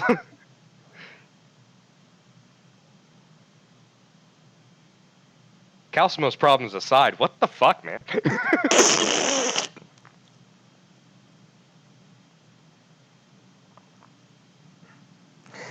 We all have our own problems and rather not talk about them. Look, Talk, I'm just gonna say this. Fair enough. I'm just gonna say this. If the one that murdered a bunch of children could find friendship on this boat and find somebody to confide his problems in and find a friend, you could too. You Yeah. murdered children? I didn't murder children. Chervil murdered children? I don't know what Turtle got in her spare time, but she's not who I'm talking about. Sprocket murdered children? Sprocket murdered children. What the fuck? He was. Nobody told me he was a baby killer. He was transformed and couldn't control himself, so I knocked his ass out. Man, I'm really glad he gave me this life. Yeah, it was pretty awful. Naro kept him locked away from the rest of the village after. How long were you guys keeping him locked away for? How long were we in Allfield, Matthew? Shit, then that means I got 3 time. years. So I got time fucked up. I meant 5 years, but whatever for my character. But whatever. I knew I fucked I'm up. sorry. No, it was 5 years, but no, it was 3 years, but up to level 5 was how we Yeah. counted this. Yeah, no, I fucked up my timeline. I meant my character had been awake for 5 years. So Mhm.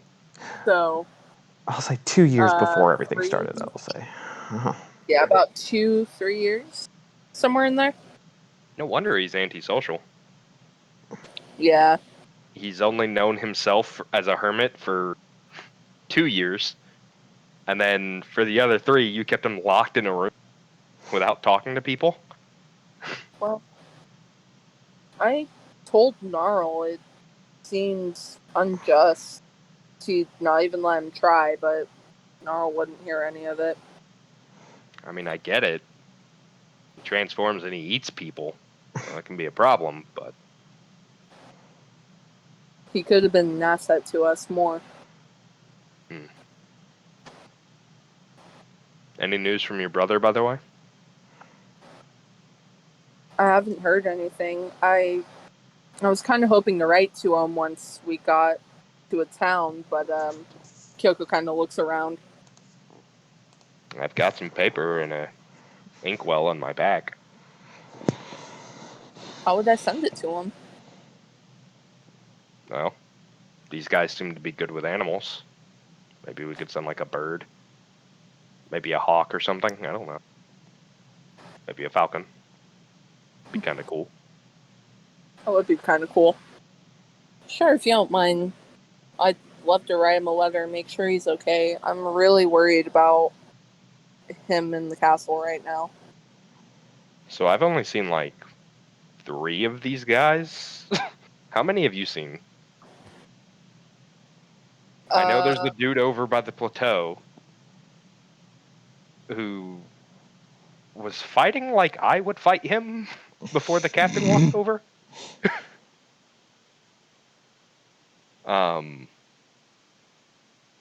He's kind of weird in like a scary way.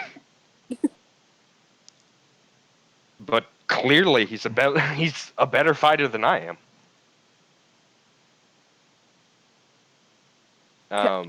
When I was up on the plateau, I could see kind of everything, right? You saw everybody when you were on the plateau. About 5 of them. That including Sprocket or no? Not including Sprocket. Not including Sprocket. Gotcha. Okay. Yeah. Well, I think Sprocket's still more with us than anything. hard to say. He's hard to read, especially considering he doesn't make facial expression.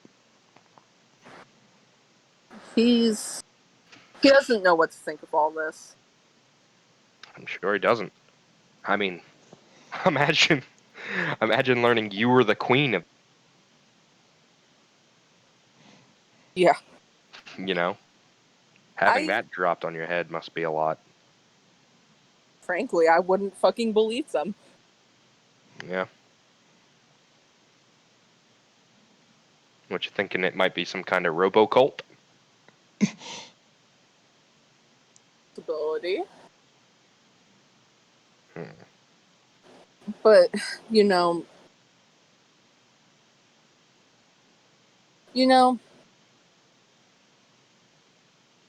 I gotta say, they're probably more reliable than what the doctors told us. Probably. I don't know that the doctor is all there, to be honest with you. What do you mean? Well, when he was operating on me, he mumbled a lot. Was looking back at old notes a lot. You would think somebody that has done this kind of thing often wouldn't really need to keep checking notes. I mean, at a certain point, when does the atrocity of adding limbs or changing somebody's body not become like a muscle memory that you kind of remember as you go? Okay, I'm gonna go in two directions with this one. First of all, he didn't even, knock you out to do that. No, but he gave me a lot of pain medicine. What the fuck? Yeah. I was very aware of what was happening. I kind of give him the I am so sorry look. Don't be. I've seen worse. And he kind of looks over in Sprocket's direction. And second of all, You guys did kind of violently and horrifically everybody I knew to a point, to pieces, and set many of them on fire. And you punched my old chief's head off, so, that's a thing. I'm sorry. It's alright. I'm pretty sure the doctor fucked her, so. Really? Did I not just spare her from a worse fate then? I technically didn't kill anyone. Yeah, you got caught, didn't you? Yeah, didn't you almost die there? Weren't you, tied up?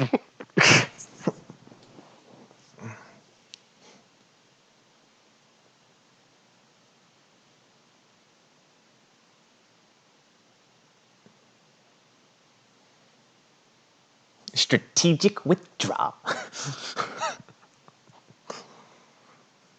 Sure. Can we get a deception roll on that one? No. No, I think he was trying to be smart. And both of you are just like, okay. Yeah. My second question here is, and you're absolutely sure he wasn't writing down notes, he was checking.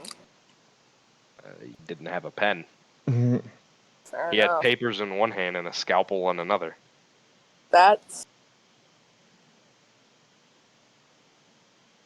I kind of starting to think that anything he told us was a lie. Maybe. He did give off a false confidence vibe. Leads to the question of who and what is he? No telling. He's not a merfolk, A dead man. Yeah. despite his blue skin. Not any that we recognize, anyway. And I don't know of any races with extra appendages. He's no Triton either. He's definitely not a sea elf. how he can breathe and move in water like that is beyond me. He's not anything I recognize from the abyss. Here I was hoping you would have. Sorry.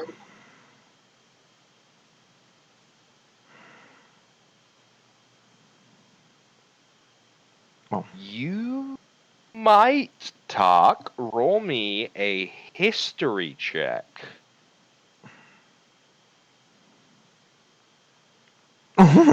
You would know that he is what's called a simic hybrid. He's a cross between man and animal. Typically not born that way, they are typically manufactured that. Is his dog also Warforged?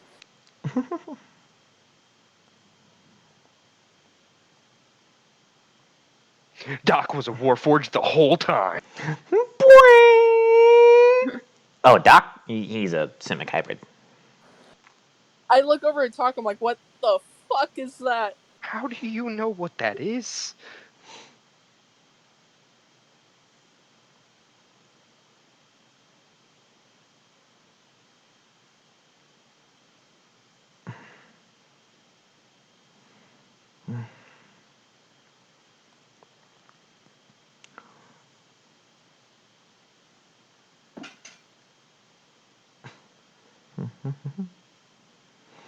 Gives half a look. I traveled a lot.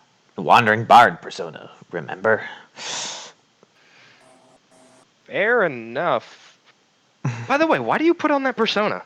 Like, you can just say you're a wizard. People recognize that wizards are smart, probably looking for information.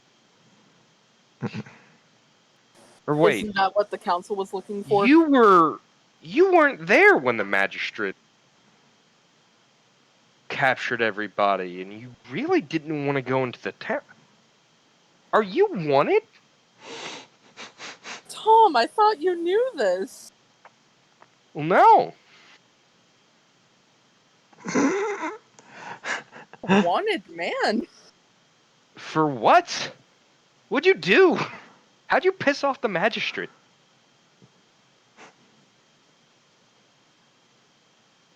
Let me guess. You made magic babies and ate them. There seems to be a theme with babies with this group. Hey, I love children. Anybody in this group hurts a kid, I'm going to fucking kill them. I didn't even do that Rocket much. hurt a kid. They're just overreacting. What did you do? I used to be a cop. I'll be the judge of that. Fair enough. Man, I never thought I'd be friends with a cop. Yeah, I know. It's weird, right? Because you definitely fit the criminal vibe. Oh. Fair enough. You openly admitted to assaulting people.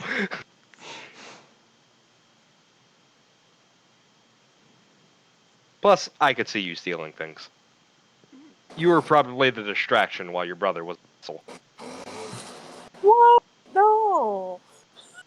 What? No, I wasn't. Roll deception. No. I appropriated notes for some spells from less than honorable wizards. I came to under the pretext of apprenticing. Oh, so you committed espionage. Got you. He's gonna There's roll. that deception check. Okay, he's gonna roll his insight against you. +4.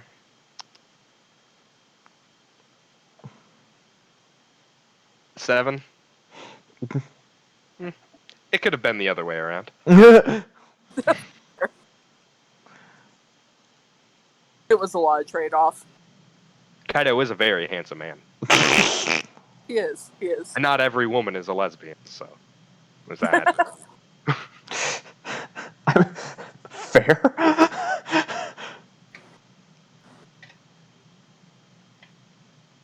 And Plus, you know, I besides, could get away with here. I helped get them locked up anyway, or overthrown anyway, with that info. Really? Huh. I don't see you as as doing good for the people, kind of person.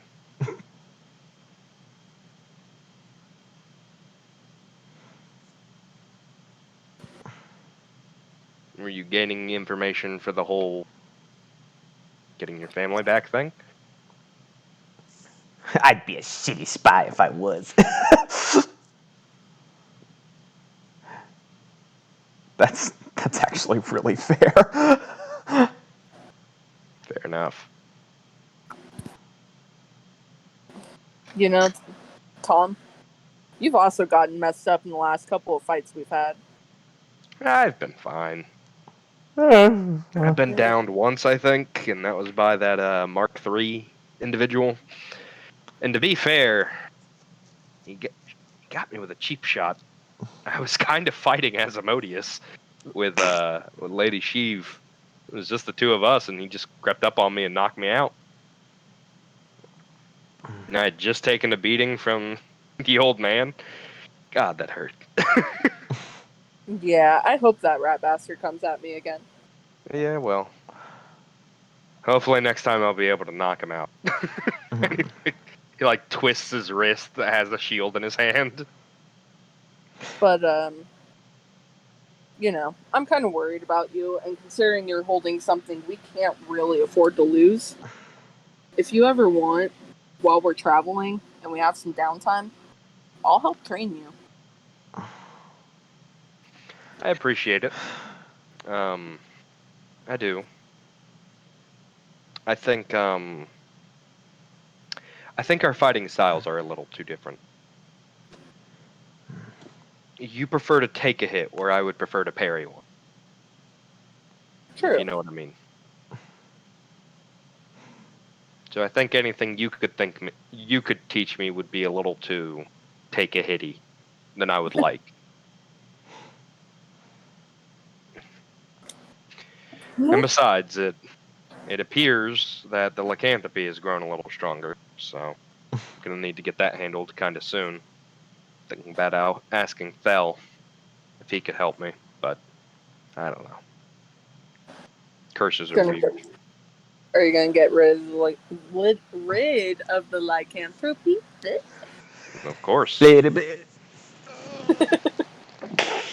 The pendant was alone. Eventually I need to give this back to Sprocket. Or It's not the mine. ring, yeah. But also I need to get rid of this. I can't have a normal life if I do. I see what you mean. And besides, I'm only now getting used to adventuring with you guys, since all of you are clearly batshit crazy and desperately need my... He runs a hand through his hair, pushing it back. You know, we probably could use a good moral conscience around here. Well, I'm also one of the few members in this group that actually swings a sword, other than the captain, and occasionally Sprocket. Granted, you fling an axe everywhere you go, so... Now, I could swing a sword, but I don't want to summon skeletons everywhere. That's a fair point. Are you ever going to use that greatsword, by the way? Plan for it. I'm just waiting for the right kind of enemy for it. I need one that's a little dumber than me. It's sad to realize Tom's the only normal person here.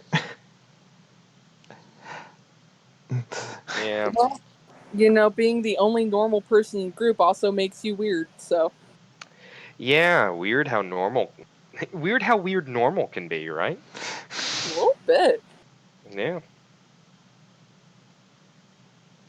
It's almost like growing up with a happy family is like the edgiest thing you can do. It's really weird. You have a normal family? Yeah, I write to my mom and my dad all the time.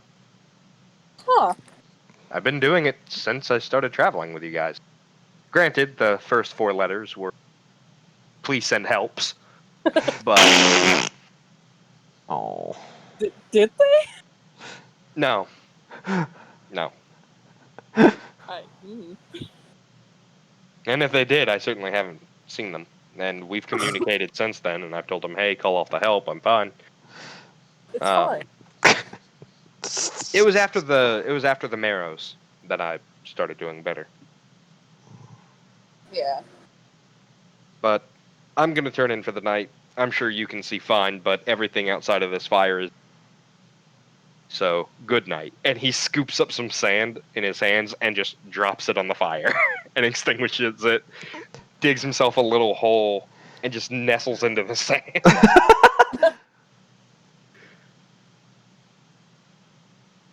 I'm gonna stay close to Calcimo for the night. Okay. Talk, what are you doing?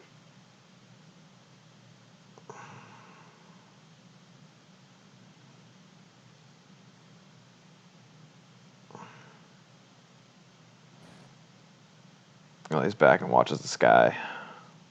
Nice. Okay. And then Sprocket, Mm-hmm. you're woken up about 4 hours into your sky gazing Yeah. to a Warforged you've not met yet, kind of kicking you in the shoulder and saying, "Get up! I want to test your metal." And that's where we're gonna end tonight.